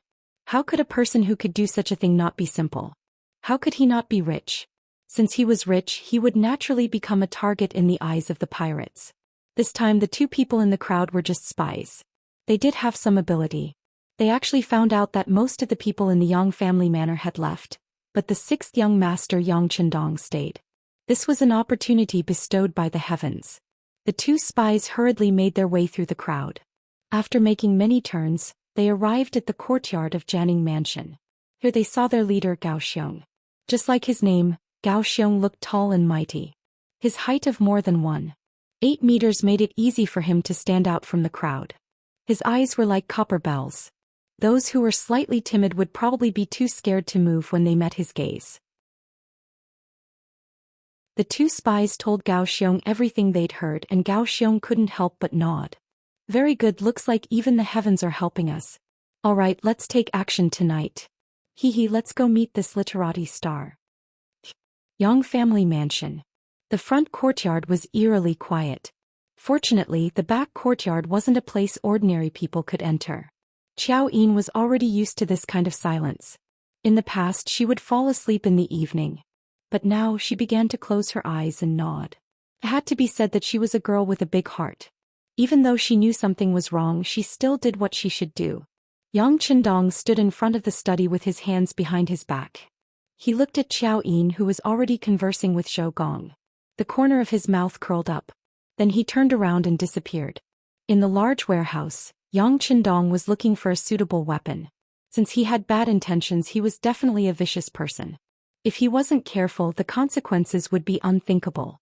But since he dared to stay, he was naturally prepared to deal a heavy blow and deal a heavy blow. Type 92 9mm automatic pistol. Effective range of 50 meters. Muzzle velocity of 350 meters per second. Overall length of 190 millimeters. Barrel length of 111 millimeters. Weight of the gun is 760 grams. Uses 15 double-row double-entry magazines to ensure that the rate of jamming is minimized. Matched with a small hole suppressor, it can ensure that there is no sound when firing, and it won't arouse suspicion. Kevlar bulletproof vests are naturally a necessity. It is also the best method to reduce danger. He thought about whether or not he should get one for Xiao Yin, but in the end he decided against it. First, he couldn't explain the origin of these things. Second, he could ensure that the enemy wouldn't be able to get close to him. Xiao Yin, who was standing behind him, would naturally be safe. The newest infrared thermal imaging device for individual soldiers could ensure that no living person could escape the detection of the line of sight. This was to ensure that no fish in the net would escape the net. After spending some time to gather all the necessary items, Yang Qindong's figure flashed and reappeared in the study. The sky was about to turn dark. What should come will come sooner or later. The night was dark and the wind was strong. It was the time to commit murder and arson. The weather was perfect. There was no moon tonight. There was a light breeze and it was pitch black. It was the best time to commit a crime. Around 2 o'clock, Yang Qindong's ears twitched as he was writing the ending of Shoot the Condor. He suddenly stopped writing and shook his left hand. Then he looked at the handwriting that had become much nicer and nodded at Xiao Yin. Let's call it a day. You can put it away. Xiao Yin didn't know why she was writing until so late. But since she was used to listening to the young master, she unconditionally followed his instructions. When she finished, she turned around and saw the young master wearing sunglasses and a light green military uniform that she had never seen before. Shoo! Without waiting for Xiao Yin to speak, Yang Qindong had already reached out his left hand to cover her mouth and nose. Then he made a shushing gesture and moved his body closer. Yin, are you scared? At such a close distance she could clearly feel Yang Qindong's presence. Xiao Yin blushed and shook her head. With the young master here, Xiao Yin isn't scared. Very good. Then follow me. Remember, with the young master here, no matter what happens, you don't have to be afraid. Understand? Yang Qindong shook Xiao Yin's slender hand and gave her a confident smile. Then he opened the door to the study and placed a bamboo chair in front of the door. It was still pitch black outside. There was only darkness in sight. Yang Qindong, who sat on the bamboo chair, had already used the infrared camera to clearly see everything in the dark. A total of 10 people. He had really invested a lot. Young master. Xiao Yin, who was standing behind him, couldn't see anything, but the tense atmosphere made her unable to help but speak. Shoo. Don't say anything. The young master is here for everything. Using the weak light, she could see the side of Yang Qindong's face. At that moment, it was so resolute and so determined that Xiao Yin couldn't help but be mesmerized. Friend, since you're here, please show yourself. How long are you going to hide? A voice suddenly sounded. It was so powerful that it came from Yang Qindong's mouth. The voice was especially clear in the silent night. However, when his voice traveled out, he was still met with silence. After about 5 seconds of silence, Yang Qindong, who didn't receive a reply, laughed. What? You dare to come, but you don't dare to show yourself? If that's the case, then don't blame me for inviting you out. The loud laughter was accompanied by the sound of a body falling to the ground. At a corner of the courtyard wall, a humanoid figure fell to the ground without any signs of life. Following the sound of the body falling to the ground, There were a few heavy breathing sounds. Clearly, the sudden exposure and death of their companion had frightened some people. However, no one showed themselves. Yang Qindong knew that he hadn't done enough. He simply laughed again. "Haven't you taught me a lesson yet?" Another figure fell to the ground with a thud. 5 meters away from the dead body, a black figure rolled to the ground and stopped moving. 2 people had died in succession. Finally, the bandits hiding in the dark couldn't hold themselves back any longer. A booming voice suddenly sounded. "Enough. We're out." One after another, black figures walked out. One after another, 8 living people suddenly appeared in the dark. They appeared in the open space in front of the study's window. Under the illumination of the light, their faces were revealed one by one. At the same time, the cold blades in their hands were clearly reflected. Although they were blades, there were all kinds of them. There were Tang swords, standard military swords, and even Japanese swords. "You're from the Japanese Empire?" During this period of time, Yang Qindong had done quite a bit of research. Naturally, he recognized the blades as soon as he saw them. "No. We stole them from the sea." The leader of the 8 people, Gao Xiong, who was also the tallest, took the initiative to stand out and answer.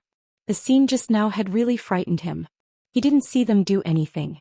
All he saw was a faint flash of light. However, before he could catch it, his brother was already dead on the ground. Gao Xiong had been at sea for many years. He had seen all kinds of hidden weapons and rare occurrences. However, it was the first time he had heard of someone being killed without a trace. From the moment he appeared until now, his face had been filled with shock. Stealing a ship from the Japanese Empire? Yes, that's what a man would do. A trace of appreciation appeared on his cold face. When he spoke, he seemed to have lost some of his coldness and had become more emotional. But before Gao Xiong and the others could relax, the cold voice sounded again. "But you actually dared to have ideas about me. That's already a capital offense." "What? You're the literati star that people talk about?" Gao Xiong's face changed. He originally thought that Yang Qindong was an expert hired by the Yang clan to deal with him and the others. He didn't expect that he was actually the real master. When he asked this question, Gao Xiong clenched his teeth. Right now he only wanted to chop up the 2 people who had been spying on him and feed them to the dogs. They had actually said that the Yang clan's 6th young master only knew how to study and that his body was extremely weak. This time he didn't follow the Yang clan to the Yang clan manor because his body wasn't good and he couldn't go out. But now it seemed that this was simply bullshit. It was true that he was young, but his calmness was incomparable to them. How could they see a trace of weakness in him?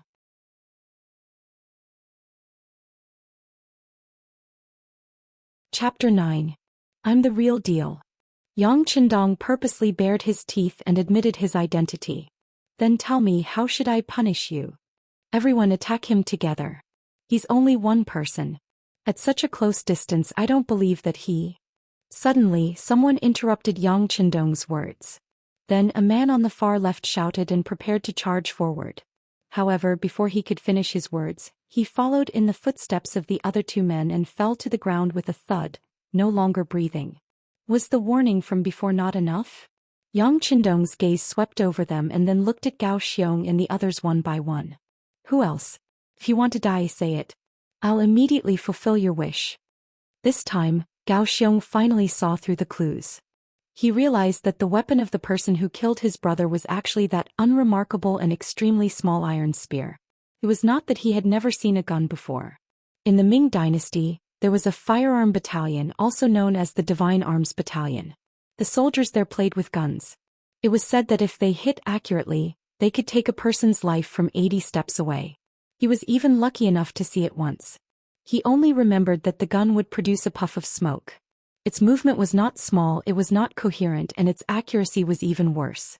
It was not like this thing, which was not only small, easy to hide, but also so accurate. "Is this a gun?" With a head full of doubts, Gao Xiong could not help but ask curiously. Yang Qindong really admired Gao Xiong's observation skills. First, he was able to judge the situation. When he saw that the situation was not good, he took the initiative to show weakness and stood out. Second, he dared to stand out, which meant that he had a certain degree of responsibility. At least he was not a coward. As for the last point of observation, it was even more extraordinary. When others did not understand what was going on and were afraid, he could see the crux of the matter.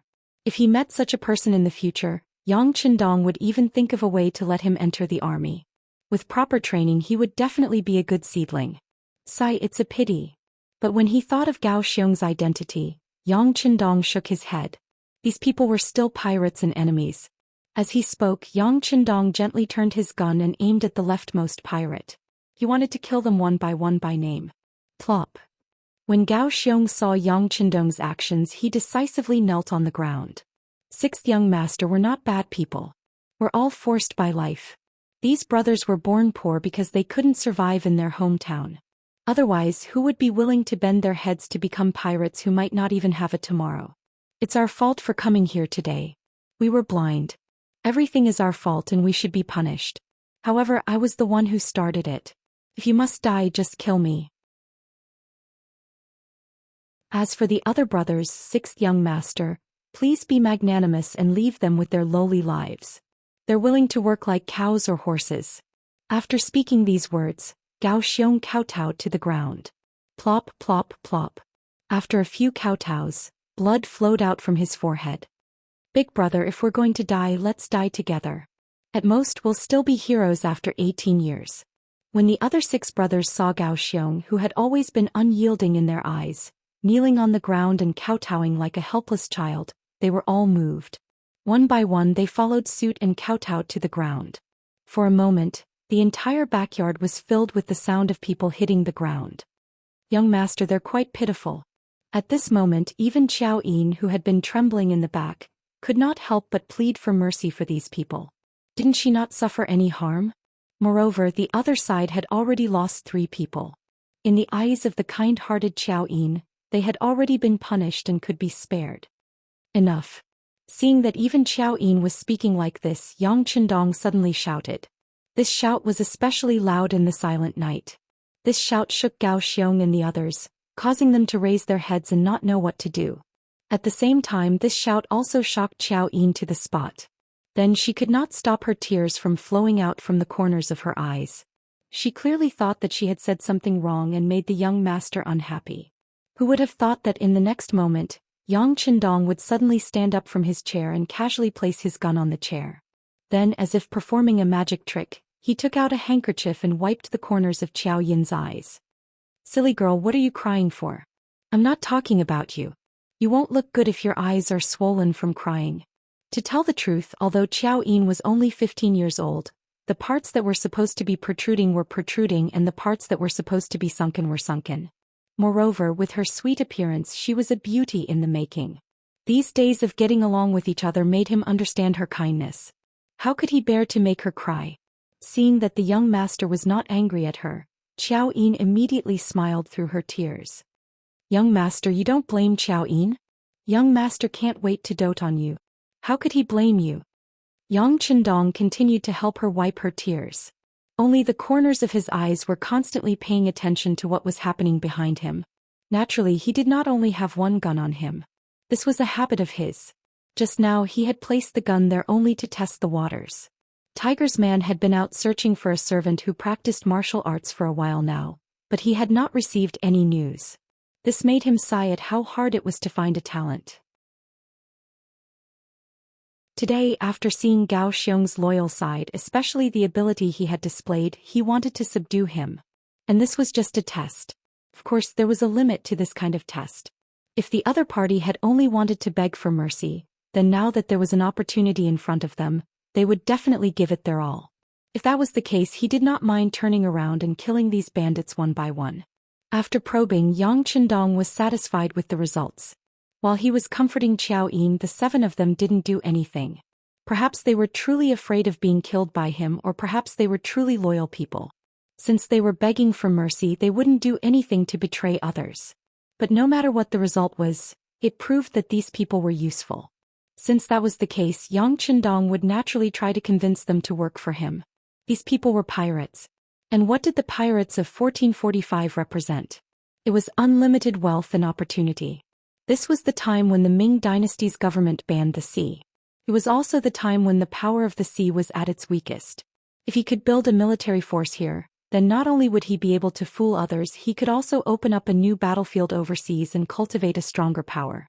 At the very least he would be able to find a way out for himself. He would not encounter any danger on land and not know where to go. Seeing that these people had no intention of acting rashly, Yang Qindong finally slowly turned around. You are facing two paths. One is to be killed by me and the other is to submit to me and work for me.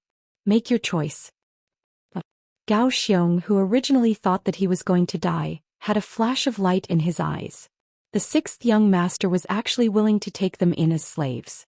Although they might lose their freedom from the strength he had displayed, he was undoubtedly a very good leader.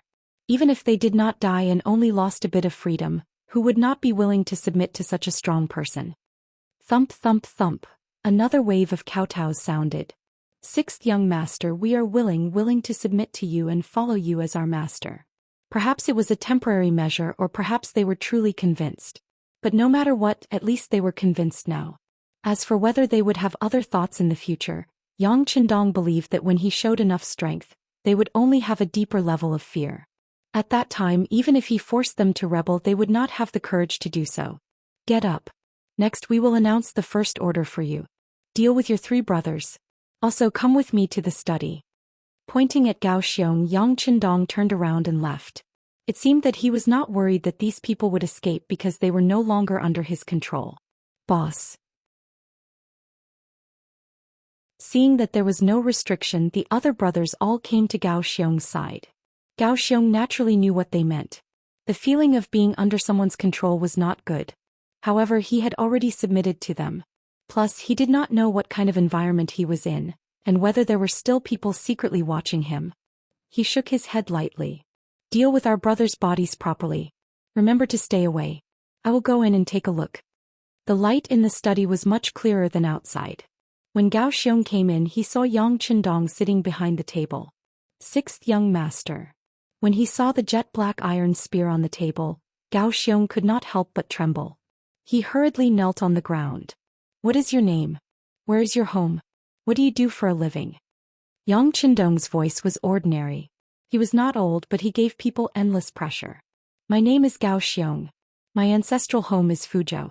Because my family's land was invaded by bandits, my parents were forced to die. In a fit of anger, I killed them and fled to the sea. Now I mainly make a living at sea. Usually I rob merchant ships. However, I have never robbed civilians. My targets are the rich families.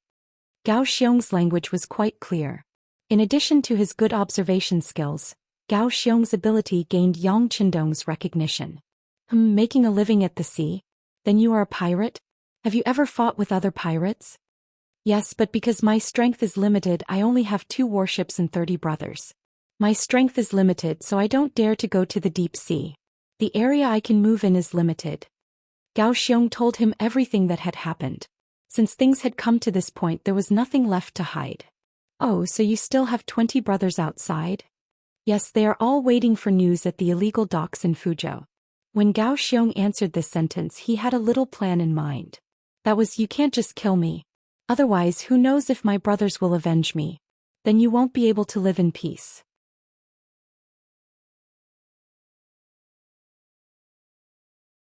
Chapter 10. As for where the Black Dock was, it was just a name the brothers came up with casually. It was a secret base that no one else knew except for themselves. Yang Qindong, who looked only 15 years old but was mentally over 40 years old, how could he not understand the meaning behind Gao Xiong's words? After a mocking laugh, he said, with such little prospects, what kind of profit can you make if you can only stay in the coastal waters? This little one also wants to take a look at the deep sea, but my strength is limited. Going there is just looking for death. Gao Xiong's words carried a hint of grievance.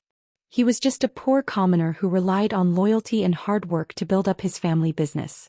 However, his foundation was too weak and his strength was limited. As the saying goes, poor people have low ambitions. Looking for death? Then if I support you and give you guns and cannons, do you have the guts to venture into the deep sea? Yang Qindong increasingly felt that Gao Xiong and the others were a force he could accept. It didn't matter if their strength was lacking. With his support, it was only a matter of time before they became stronger. But Gao Xiong suddenly raised his head, his face full of disbelief. Even Qiao Yin, who was standing behind him, trembled. What was wrong with the young master? Why didn't he report to the authorities after catching the pirates? Why did he want to become friends with them? If the government found out about this, he would be beheaded. Ignoring the two's reactions, Yang Chendong continued to speak powerfully. You saw my gun just now. You know how powerful it is. Now that the opportunity is in front of you, whether or not you can seize it depends on how ambitious you are. I'm willing. How could Gao Xiong not know that this was an opportunity? He immediately kowtowed to the ground. Everyone had dreams, it was just that they weren't realistic. His dream was to dominate a region in the sea. Even if it was just a corner, he would be satisfied. Now that the opportunity was here, how could he let it go? All right, we'll leave the city at dawn.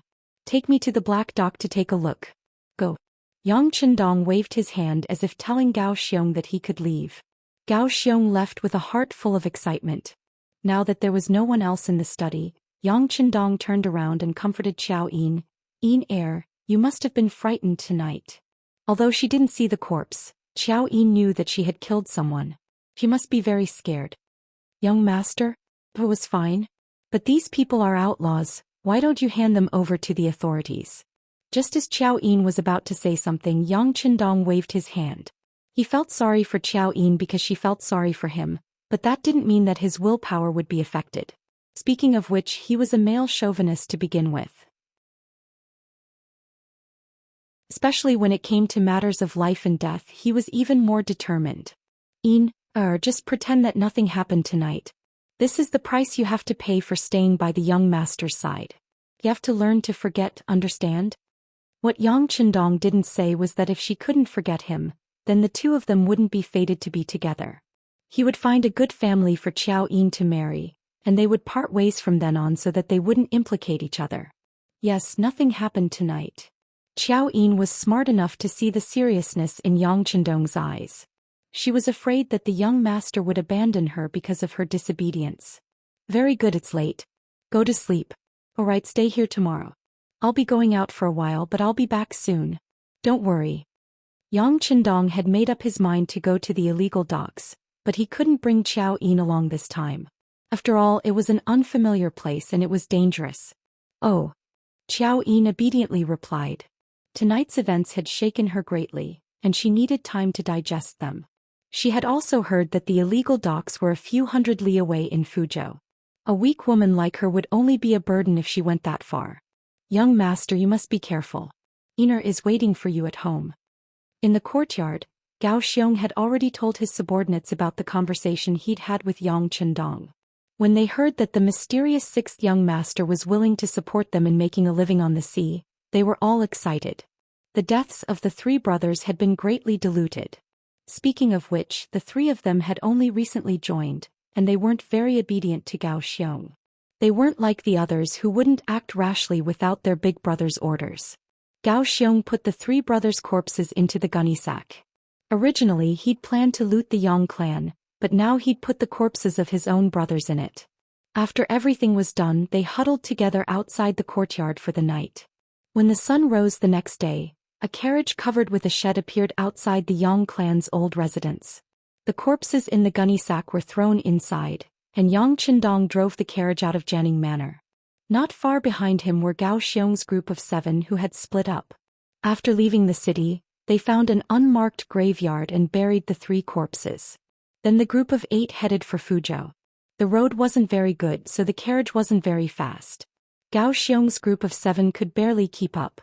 Just like that, 3 days later they finally arrived at Fuzhou, and another day later they arrived at the so-called Black Wharf.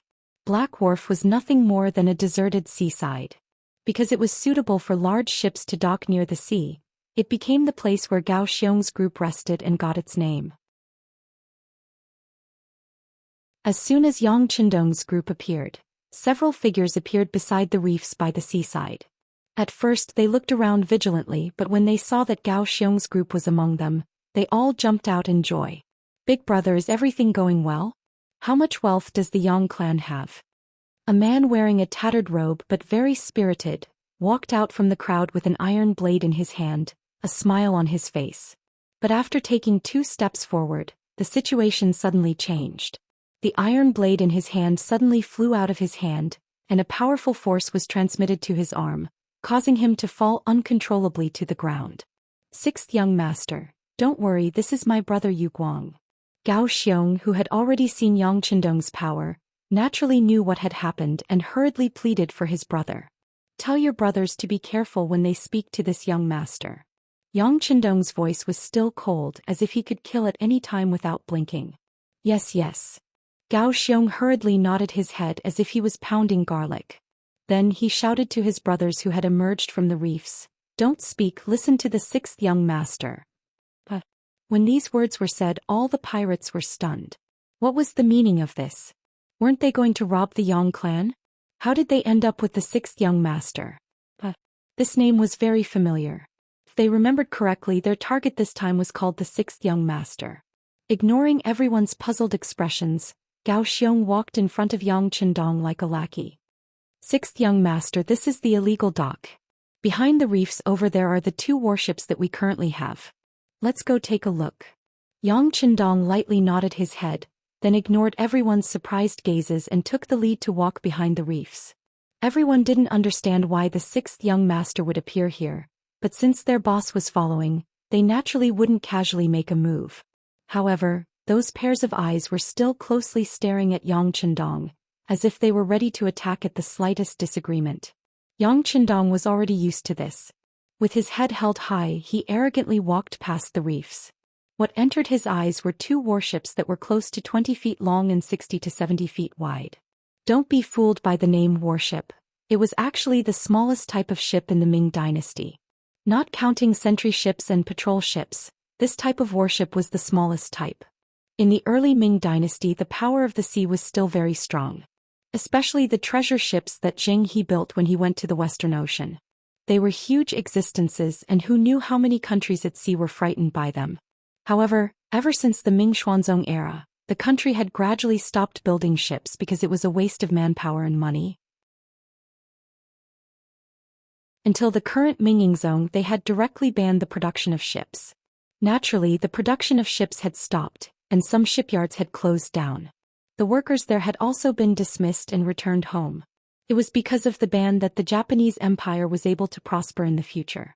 Later on, Qi Jiguang fought against the Japanese on the coast. Since the treasure ships were no longer built, the next largest ship was the horse ship. The length of the horse ship was 37 feet long and 15 feet wide, and it was the second largest warship. The third was the grain ship, which was 28 feet long and 12 feet wide. The fourth was the passenger ship, which was 24 feet long and 94 feet wide. The last was the warship in front of them, which was 18 feet long and 60 feet wide. It had to be said that the frame of the Ming dynasty ship was not small, but when it was used as a ship, the things inside were not worth mentioning. In Yang Chendong's eyes, other than a few bows and arrows, he could not see any other weapons. No wonder they could only deal with merchant ships that did not have any defensive capabilities. With such simple and primitive weapons, to be able to do such a thing, there would be a lot of losses. Moreover, to deal with merchant ships, they could only choose to deal with small targets. When Gao Xiong saw this, his heart skipped a beat. Could it be that the sixth young master did not like these ships? Speaking of which, his family was too shabby. Walking back to the shore from the ship, Yang Chendong looked at the 27 people in front of him. Although their clothes could be said to be shabby, their spirits were good. Apart from their skin being a little darker, their eyes were shining and they were in good condition. This was the only thing he appreciated. Whether it was fighting a war or doing something, in the end it was done by manpower. Therefore, human factors often directly determined whether things were good or bad. Looking at the crowd, Yang Chendong said in a clear voice, "My name is Yang Jitong. My courtesy name is Chendong. People call me the sixth young master. Your boss, Gao Xiong, wanted to kill me for money, but I discovered him and killed 3 of your brothers."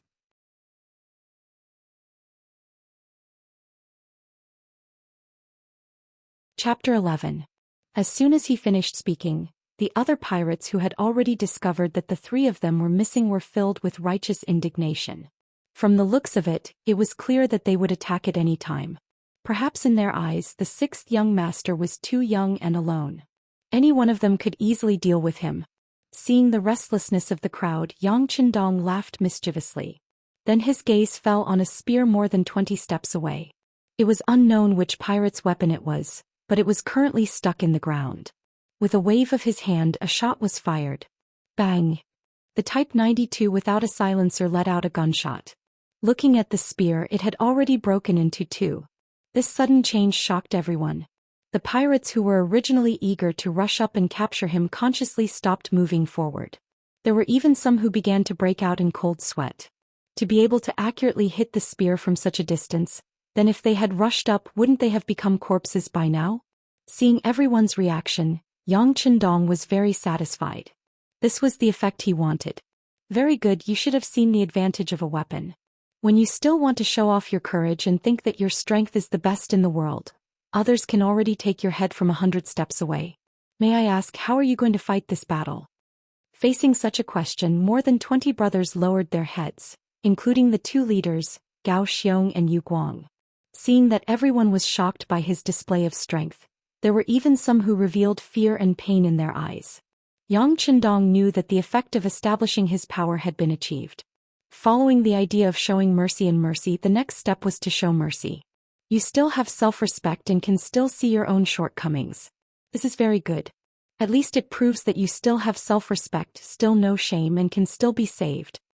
Yang Chendong's voice suddenly became louder as he shouted, "No shame and then be brave. A person who is poor is not scary. What is scary is that he has developed a habit and does not know how to strive forward. A person who is weak is also not scary. What is scary is that he has accepted his fate and does not dare to fight anymore. Let me ask you, have you accepted your fate?" No. Everyone shouted at the same time. Even Gao Xiong, who was standing in the crowd, couldn't understand why he had been provoked by those words. He even had to answer the other party's questions. Very good. Yang Chendong didn't give them time to think and nodded with satisfaction. His gaze then fell on Gao Xiong and Yu Guang. "You two come with me." Yang Chendong strode towards the carriage, followed by Gao Xiong and Yu Guang. During this time, Yu Guang asked Gao Xiong with a confused look, "Boss? What did he mean by that?" Also, isn't it said that the sixth young master of the Yang family is a literary star who has descended from the heavens, and only knows how to use the wondrous brush and blossoms technique, but his body is extremely weak? I don't know either. Shaking his head, Gao Xiong didn't know how to explain everything before him. He had thought that he was going to slaughter a little lamb that had yet to grow up. In the end, when he arrived, he discovered that it was a ferocious tiger that had just reached adulthood. That kind of contrast was as big as one could imagine. While the two were muttering behind him, Yang Chendong had already arrived at the side of the carriage, lifted the curtain and entered. When he came out, he looked at the two people who were already standing beside the carriage and said, "Go and carry out the things inside." Gao Xiong and Yu Guang instinctively agreed and also lifted the curtain to enter the carriage. Then two extremely loud screams were heard. "What's going on?" The other pirates heard the shouts of their brothers and quickly ran over. A few of the bolder ones were ready to pounce on Yang Chendong at any time. Although the shot just now scared them, they still had a chance of winning by relying on their numbers. Before these people could do anything, the curtain of the carriage was lifted again, and then Gao Xiong and Yu Guang jumped down with a black machine in their arms. What is this? Is it a gun or a cannon? When the pirates saw that Gao Xiong and Yu Guang were unharmed, they no longer had any killing intent. However, when they saw the things in their hands, they all widened their eyes in confusion. It was no wonder they were so surprised. Gao Xiong and Yu Guang were holding a Type 87 35mm automatic grenade launcher. It was not an exaggeration to say that it was a small cannon. Type 87 35mm automatic grenade launcher. Not only could it shoot in a straight line, but it could also shoot in a curved line. It was an automatic infantry weapon that could kill and break armor. It could suppress enemy fire points within 800 meters and kill exposed and hidden living targets within 1,750 meters. It weighed 40 jin and had a killing radius of 10 meters. It was nicknamed the mini infantry cannon. It had 15 rounds of ammunition and the trigger was on the side. This was naturally the weapon that Yang Chendong took out from the large warehouse after inspecting the warship. Since he wanted to subdue this group of pirates, he needed to pay a price first. Otherwise, how could he dominate the sea? Gao Xiong and Yu Guang, who were smiling, did not know the name of this weapon, nor did they know how to use it. However, looking at this black thing, they naturally felt a sense of joy.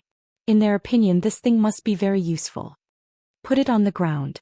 Yang Chendong wanted to intimidate everyone. He pointed at the mini infantry cannon in Yu Guang's hands. Yu Guang answered mechanically and carefully placed Little Pao on the ground like a bride. He was afraid that he would hurt Little Pao. All of you move aside. Looking at the crowd, Yang Chendong waved his hand. Very quickly the scene was cleared. Everyone's gaze fell on Yang Chendong. They wanted to see what he would do next. What would happen next? Without looking at the crowd, Yang Chendong casually glanced at the reef in the distance. He saw a huge rock standing among the rocks. He pointed and asked, "Do you see that slightly bigger rock?" Everyone followed his finger and immediately nodded.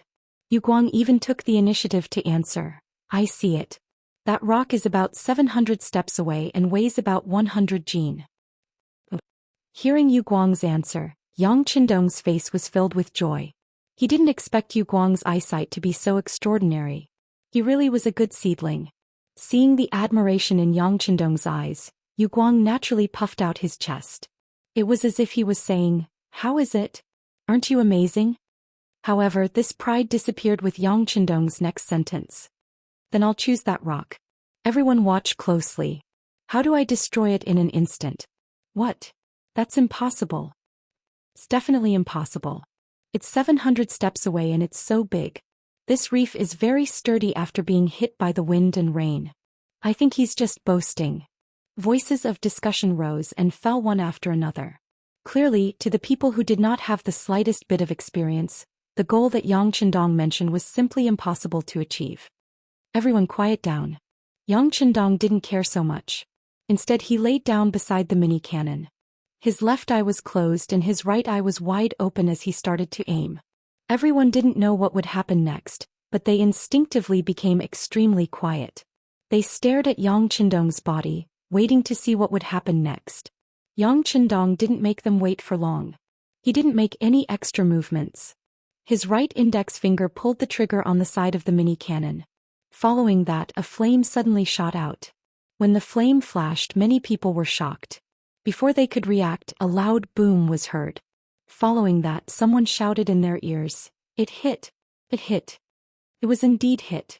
Not only that, but the 50-kilogram rock that was 700 steps away had already turned into powder. There was no trace of it. Silence. Apart from the sound of the waves crashing against the reef and the heavy breathing of the crowd, there was no other movement.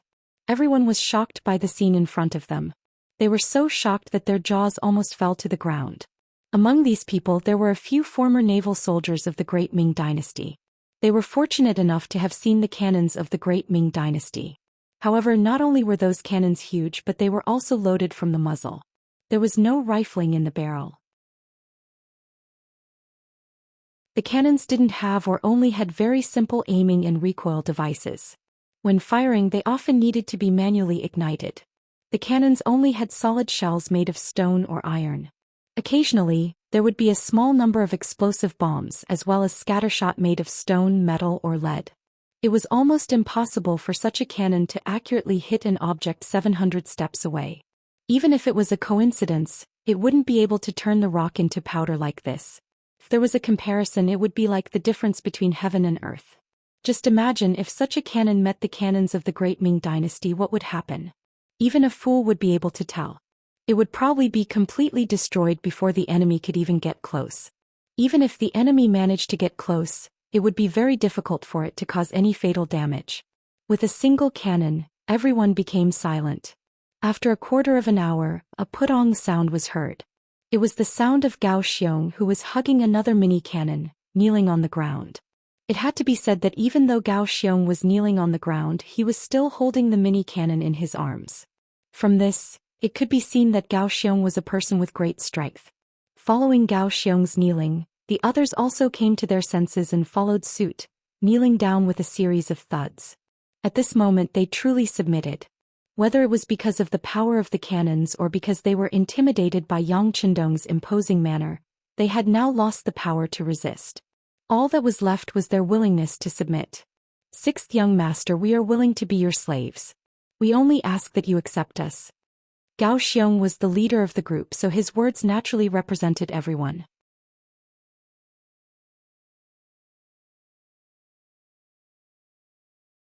Chapter 12.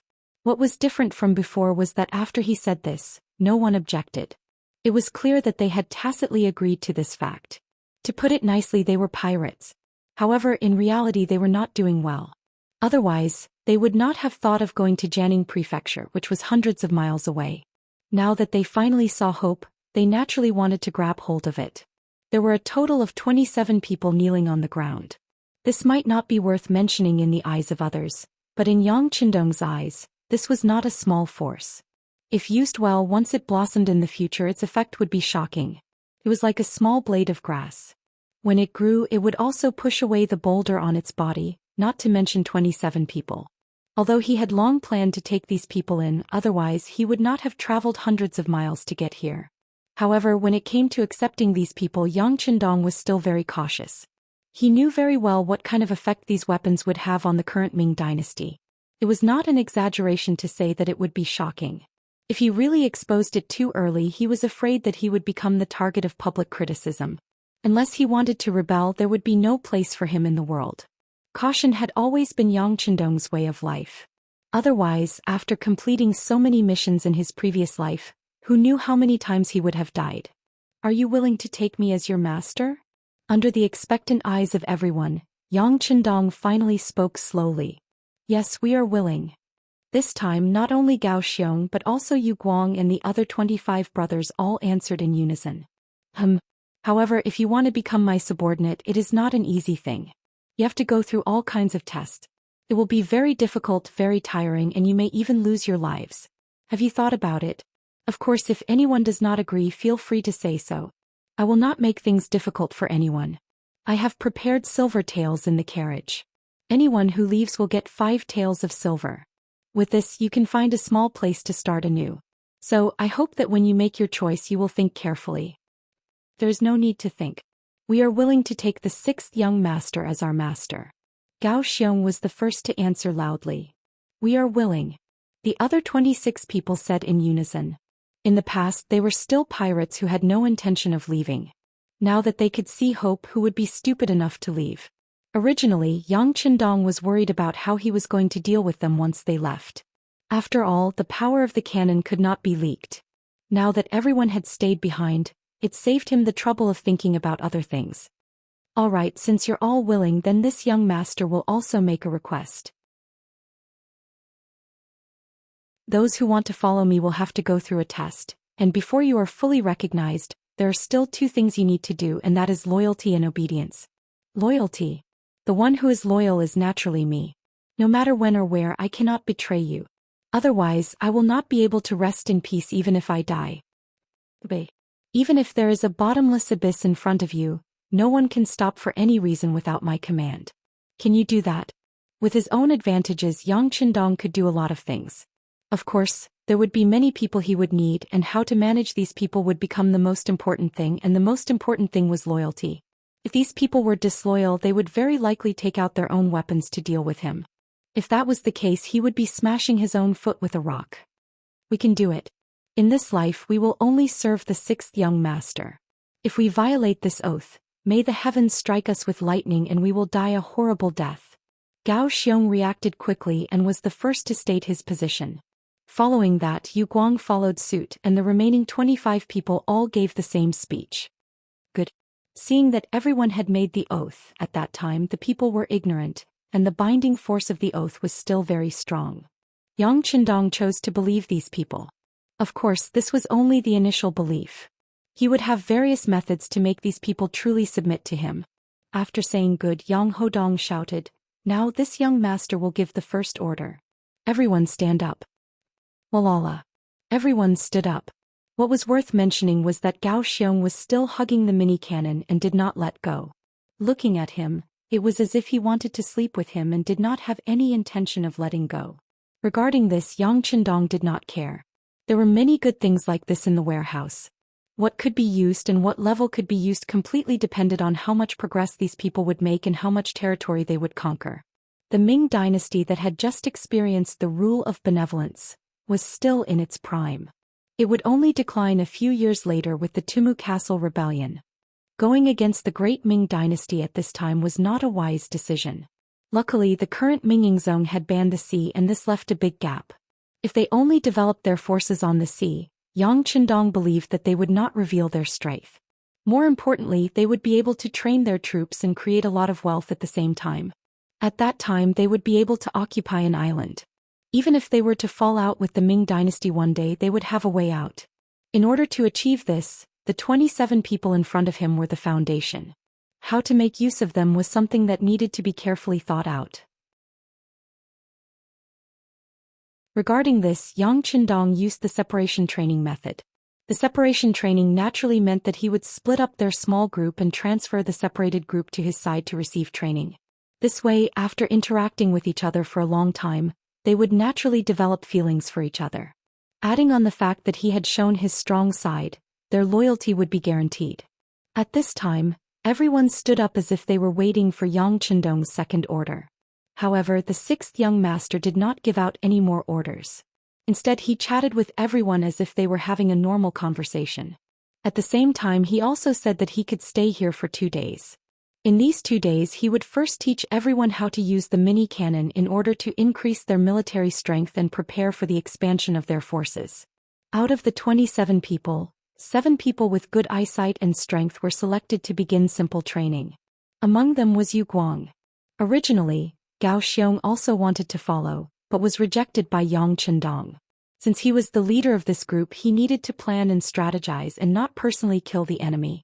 Of course, in order to convince Gao Xiong, Yang Qindong once again entered the carriage and took out 11 Type 81 automatic rifles. Commonly known as Type 81 automatic rifle, caliber 7, 62 mm length, 955 mm weight, 4 kilograms magazine capacity, 30 rounds effective range, 600 meters. Once the 11 Type 81 automatic rifles were taken out, the remaining 20 people's eyes lit up. They looked like men who had not seen women for a few years. They were just short of rushing forward to snatch them. Gao Xiong, come here. Ignoring everyone's excited gazes, Yang Qindong called Gao Xiong over and handed one of the rifles to him. Remember your gun number. Protect it as if it is your own life. If something goes wrong and your life is in danger, you must do one thing before you die. That is to throw this gun into the sea or smash it into pieces. Do your best to destroy it. Can you do it? Sixth young master, Gao Xiong can definitely do it. If it really comes to the point of death, I will destroy it first. I guarantee that it will be useless to anyone who obtains it. Gao Xiong replied loudly. His reward was a Type 81 automatic rifle from the future. There were still 10 left, but Yang Qindong did not immediately give them out. Instead, he looked at the 20 people and said, "Next, only half of you, which is only 10 people, will have the qualifications to be given a gun. As for who gets it, there will naturally be a competition. Next, everyone will practice aiming for an hour. After a day, I will give out bullets to everyone. Whoever performs well will naturally have the quota to be given a gun. Do you remember?" Hearing that 1 out of 2 people could have a gun, the 20 people's eyes instantly lit up. They all used the loudest voice they could muster and said, "Yes, sixth young master, please rest assured. We will do our best." The 10 guns were given out. 2 people in a group practicing shooting. In a situation where there were no bullets, Yang Qindong taught everyone how to shoot. The so-called 3 points and 1 line was not complicated. After he said it, they naturally learned it quickly. It must be said that marksmanship was not that easy to practice. Yang Qindong deeply understood that the so-called sharpshooters were all fed with bullets. Therefore his first target was Gao Xiong. After only practicing for 4 hours, Gao Xiong was fortunate enough to obtain a magazine of bullets and could finally shoot. Naturally, he was very excited. At the same time, he looked at Yang Qindong with a bit of emotion in his eyes. Gao Xiong thought that he was the first brother to be trusted. Otherwise, the 6th young master would not be afraid that he would turn around and aim with this godly weapon. Of course, how could the cautious Yang Qindong not know the existence of this danger? Therefore he put on a bulletproof vest early on. The safety of the Type 92 pistol was also turned on. Once he felt that something was wrong, he could immediately attack. In the worst-case scenario with the bulletproof vest, even if he was injured, it would be minimized to the lightest state. Gao Xiong finally fired his first shot. Under the envious and jealous gazes of his brothers, he fired at a temporary wooden sign that was erected 100 meters away from him. Bang! After a crisp gunshot, the wooden sign did not move at all. Instead, Gao Xiong's right shoulder trembled. That was the impact of the recoil. It was all because the opponent did not grasp the essentials of shooting.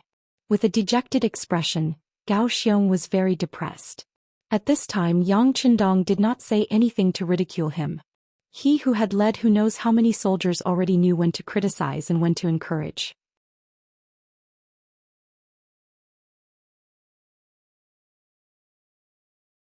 Chapter 13. Hold the gun tightly and use your right shoulder to support the butt of the gun. Breathe steadily and look straight ahead. Once you've calmed down, try firing. Gao Xiong followed the instructions seriously.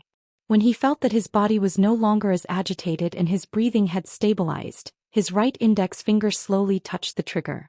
Then he stared at the wooden sign in front of him. Bang! The second gunshot attracted the attention of the other brothers. When the first shot was fired, everyone laughed. Even though Gao Xiong was their boss, it did not stop them from making fun of him. Of course, it could also be said that they were venting their jealousy. Now that the second shot was fired, everyone was waiting for the result. The wooden sign 100 meters away was no longer as calm as before. The bullet went through the sign and flew out, leaving a black hole in it. I hit ha! When he saw that he had hit the target, Gao Xiong jumped up excitedly and waved his gun as he shouted. Bang! A huge force suddenly hit Gao Xiong's waist. Under the powerful force, the man who weighed around 150 kilograms flew out horizontally and fell on the beach. Everyone was stunned by the scene in front of them. They did not understand. Why did their boss get beaten up after hitting the target? They did not understand. That kick was from the sixth young master. His body did not look very majestic, so how did he have such explosive power?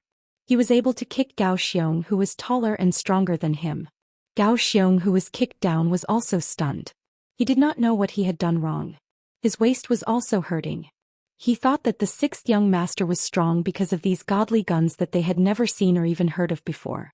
However, after this kick he realized that he had underestimated the sixth young master's fighting ability.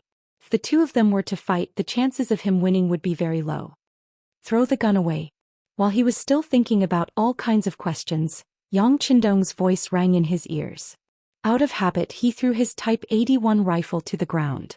The gun was picked up again, but it was in Yang Qindong's hand. Then a voice of criticism was heard. I've already told you that you can't point your gun at anyone. But you were so excited just now that you've pointed your gun at the brothers beside you countless times. Do you know which of our brothers would lose their lives if you accidentally fired the gun? Finally, Gao Xiong realized what he had done wrong. In that instant, Gao Xiong stood up, his face red. Sixth young master, I was wrong. Do you know your mistake? 100 push-ups immediately. There was no emotion on his face and even his voice was unusually cold. Yes. After Gao Xiong agreed, he began to do push-ups on the sand beside him. This was also a training method that had just been taught. It was said that it could train all the muscles in the body. While Gao Xiong was doing push-ups, the others also had a warning in their hearts. It was a deep lesson for them to not point their guns at people casually. 2 days passed in the blink of an eye. The grenade launchers used by Yue Guang and the others could already hit the target. Of course, this was the result of wasting hundreds of small shells. After leaving behind hundreds of shells, Yang Qindong took Yue Guang away, leaving behind a small team of 6 people to control 2 grenade launchers. It was more than enough. On the other side, 10 gunmen out of the 20 people had been selected.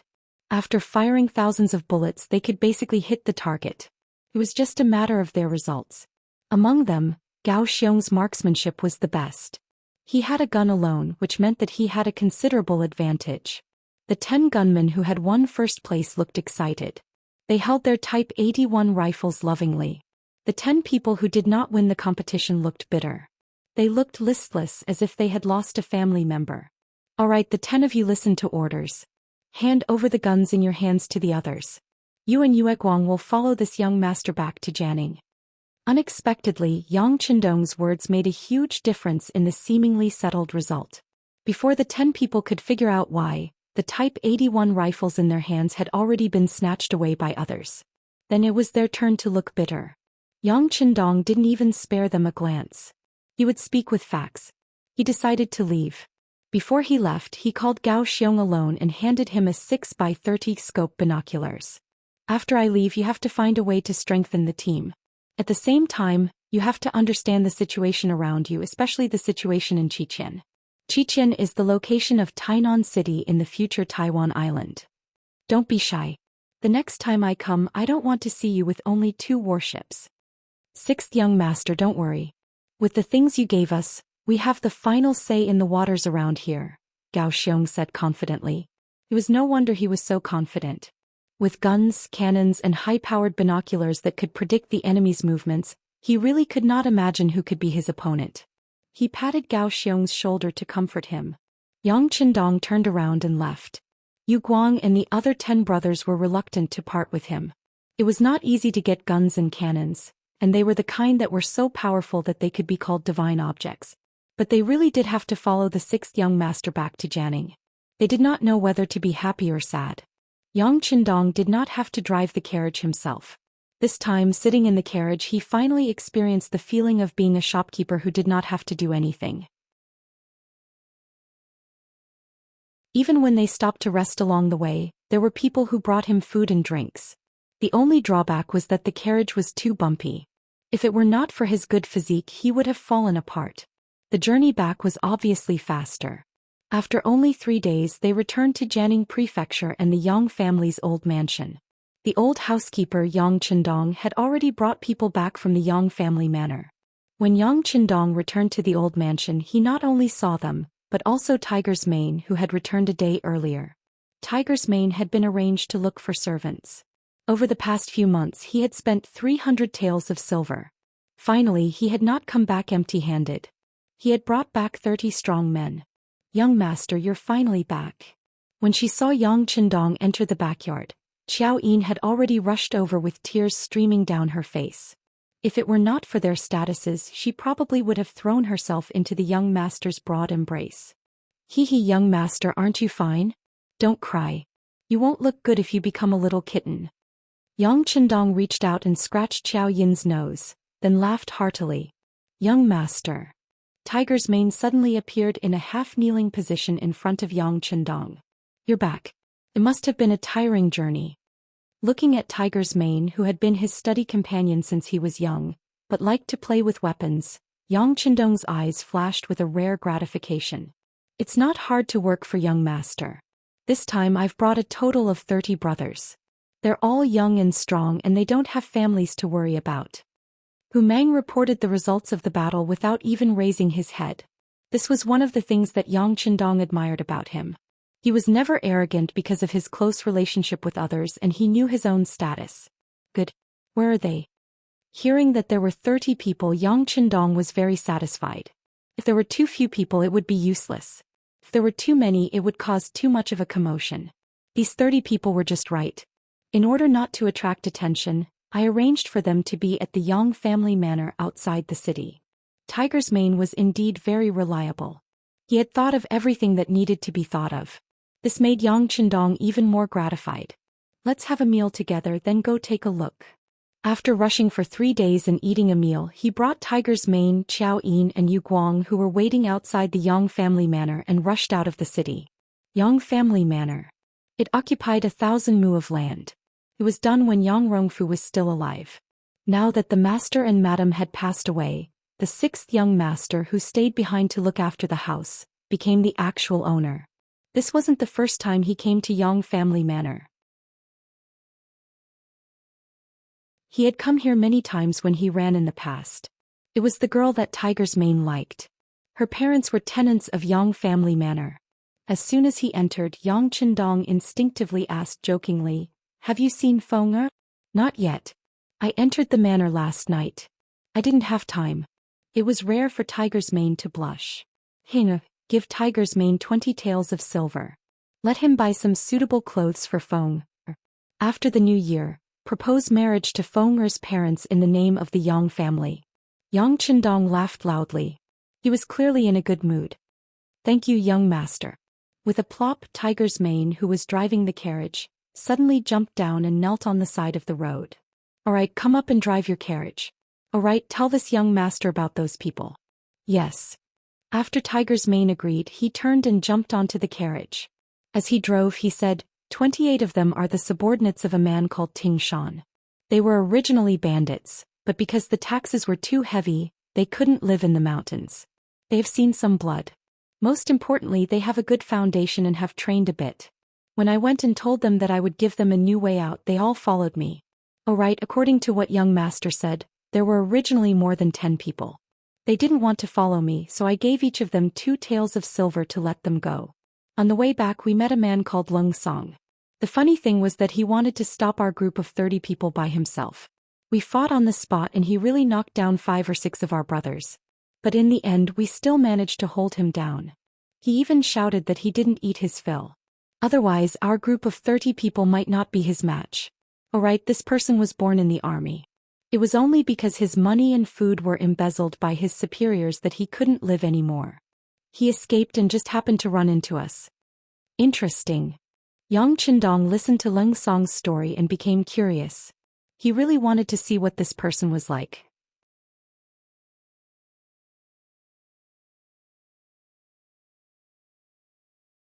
Chapter 14. The journey from the city to the Yang clan manor was only about 20 li, so it only took them about 2 hours to reach the manor. When the villagers saw that it was the 6th young master's carriage, they naturally stood respectfully on both sides. They were all grateful to their young master. Especially recently, the 6th young master would bring some good things to share with everyone whenever he came to the manor. He didn't look down on them at all just because they were masters and servants. Just this respect alone made everyone have a very good impression of him. This time the carriage didn't stop and kept going deeper into the manor. There was a forest there that covered an area of about 50 mu. Lung Song, Ting Shan and the others were arranged to stay there. When the carriage reached the forest, it stopped. Behind them were Yu Guang and 10 others. However, they were all out of breath from running all the way here. They lacked training. Yang Qindong looked at Yu Guang and the others and couldn't help but shake his head. They didn't even have to bear any weight. Otherwise, he didn't know if they would be able to run all the way here. Tiger's Mane stopped the carriage and stood behind Yang Qindong with Qiao Yin. Then a sharp whistle sounded. The sound of moving could be heard from the forest. Following that, 30 people dressed in all kinds of clothes rushed out of the forest. After these people appeared, they were all in different shapes and sizes. Some leaned against a tree to rest. Some watched from afar and some sat on the ground with a leaf in their mouth as they watched curiously. There was even a figure that directly ran past the crowd and rushed towards the carriage. "You're courting death." Seeing that someone was actually rushing towards the young master, Tiger's Mane's eyes widened. Then he moved forward to block the person. Bang bang. In the blink of an eye, the two punched each other. Tiger's Mane took 2 steps back. He saw that the black figure had already passed him and rushed towards Yang Qindong. Protect the 6th young master. When Yu Guang and the others saw this sudden scene, they were stunned for a moment. Then they seemed to have thought of something and rushed over from all directions. However, before they could arrive, the figure had already started fighting with Yang Qindong. A long fist flew towards Yang Qindong's face. The fist had yet to arrive, but the sound had already arrived. No one doubted the power of this punch. If it hit the body, even if it wasn't a serious injury, it would be at least 2 or 3 months. However, Yang Qindong only took a step back and tilted his head slightly to avoid such a fierce attack. After the first punch failed, a long elbow attack came from the side. This time it was aimed at Yang Qindong's lower jaw. It looked like it was going to break it. Once again he tilted his head to the side and dodged the lightning attack for the second time. From the beginning to the end, Yang Qindong had only moved his feet twice and neutralized the attack. After failing to gain any advantage from the 2 consecutive attacks, the attacker seemed to be a little impatient. With a loud shout, he leaped up like a fish and swept his leg towards Yang Qindong's neck. The attack range of this sweep was very wide. It was impossible to dodge even if one wanted to. Since he couldn't dodge, there was no need to dodge. Yang Qindong narrowed his eyes. Both of his hands stretched out like lightning and accurately caught the flying leg amidst the chaotic attacks. Then he forcefully turned around and swung his leg. That person was sent flying along with his leg. Under the powerful force, the person fell to the ground with a heavy thud. However, he was still forced to take a few steps back. Before he could regain his footing, Yang Qindong's counterattack had arrived. A flying fist smashed towards the attacker's chest like a flying immortal. This caused the person who came to raise his hands in panic, wanting to block the attacking hand gesture. The attacker's reaction was very fast. At the very least he was able to think of defending himself before he could stabilize himself. This was not something an ordinary person could do. Unfortunately, this punch was a feint. Yang Qindong seemed to have expected the attacker to do this. The moment his right hand was blocked, he turned around and stretched out his left hand. Opening his palm, he changed his fist into a palm and slapped the attacker's eyes. This attack was fast and accurate. Caught off guard, the attacker's eyes were hit. For a moment, the attacker's eyes were blurred and he couldn't see anything clearly. Right at this moment, another large leg surged over and smashed into the newcomer's shoulder. The powerful force directly caused the newcomer to kneel on the ground with a plop. Then, without any reduction in strength, the leg continued to press down. Like a dog chewing on feces, the newcomer's face came into close contact with the ground. Good. Tiger's Mane was the first to react. He immediately clapped his hands and cheered. Then more than 40 people applauded and cheered. Among them, Qiao Yin was the most diligent. In just a short while her hands turned red. His leg was still in an extended position until the applause sounded. Then he slowly lowered it and shook his head. Not enough strength. Too slow. You don't know how to change your moves. Too bad. Lying on the ground, Lung Song, who was spitting out mud from his mouth, was really speechless. In the past he had always been very proud. Since he was very young he liked to practice martial arts. Because he was born in the military, the people around him were all barbarians. Over time he learned many practical things and became the #1 expert in his garrison. It was this achievement that made him very proud. He once thought that the heroes of the world were nothing more than this. If he was born in the era of Emperor Taizu Zhu Yuanzhang's era, he would definitely be in existence like Su Da and Chang Yuchen. That was why he was always dissatisfied. In the end, when he found out that his superior had embezzled his pay and wanted to have no children, he left the camp and wandered the world. That was until he met Tiger's Mane, who was looking for someone. He fought against 30 people alone and was defeated in the end. He thought that it was because he was always wandering around and didn't have enough to eat. When he heard Tiger's Mane bragging about how powerful his young master was, how could he be convinced? He followed him and attacked when they met. He wanted to prove his strength and prove Tiger's Mane's ignorance. But who would have thought that after a round of fighting he didn't gain the slightest bit of advantage? In the end he was beaten to the ground. After he came to the Yang family manor yesterday he was given a full meal. Now he couldn't find any excuse to hide it. The defeated Lung Song stubbornly got up. Then he shook his head, which was still a little dizzy, and walked out of the manor. This time he had lost a lot of face. He even offended the young master here. Presumably there would be no place for him. If he didn't leave now, was he going to call people to attack him? Lung Song took a step out. But just as he took a step he heard an extremely unfamiliar voice. This is the behavior of a coward. You can't beat him, so you choose to run away. I'm not a coward. Lung Chong, who was born fearless, turned around and explained. But when he saw that the person who spoke was the 6th young master, he could only lower his head. There was no other reason. His skills were inferior. How could he have the right to shout? If you're not a coward, then why did you leave? Yang Qindong felt that the other party was a talent. Moreover, his skills were indeed not bad. If he had just arrived here, he was afraid that he wouldn't be able to beat this person. But now his body had almost recovered. Moreover, as he grew older his strength would increase and he would become stronger. Therefore he liked this kind of martial talent even more. You're not leaving? Lung Song smiled bitterly and said, could it be that I almost hurt you? Will the young master still tolerate me? Why wouldn't he tolerate you? Besides, do you think you can hurt me? What a joke. If you want to find an excuse, then leave on your own. On the other hand, if you want to stay, I will give you such an opportunity. You will also accept the young master's training and eventually become someone like me. Then maybe I will give you a chance to defeat me. Yang Qindong knew that people with ability had personality. If he wanted to keep such a person by his side, then ordinary persuasion would be useless. It was better to provoke him. Perhaps it would be better to have a better effect. Sure enough, after these words, Lung Song didn't leave. He turned around and said, okay, I'll see how you train. One day I will challenge you again and defeat you. I'll be waiting. After saying this, Yang Qindong didn't look at Lung Song again. Because he knew that this person wouldn't leave now and he wouldn't leave in the future. Let's gather. Yang Chendong nodded to Tiger's Mane beside him.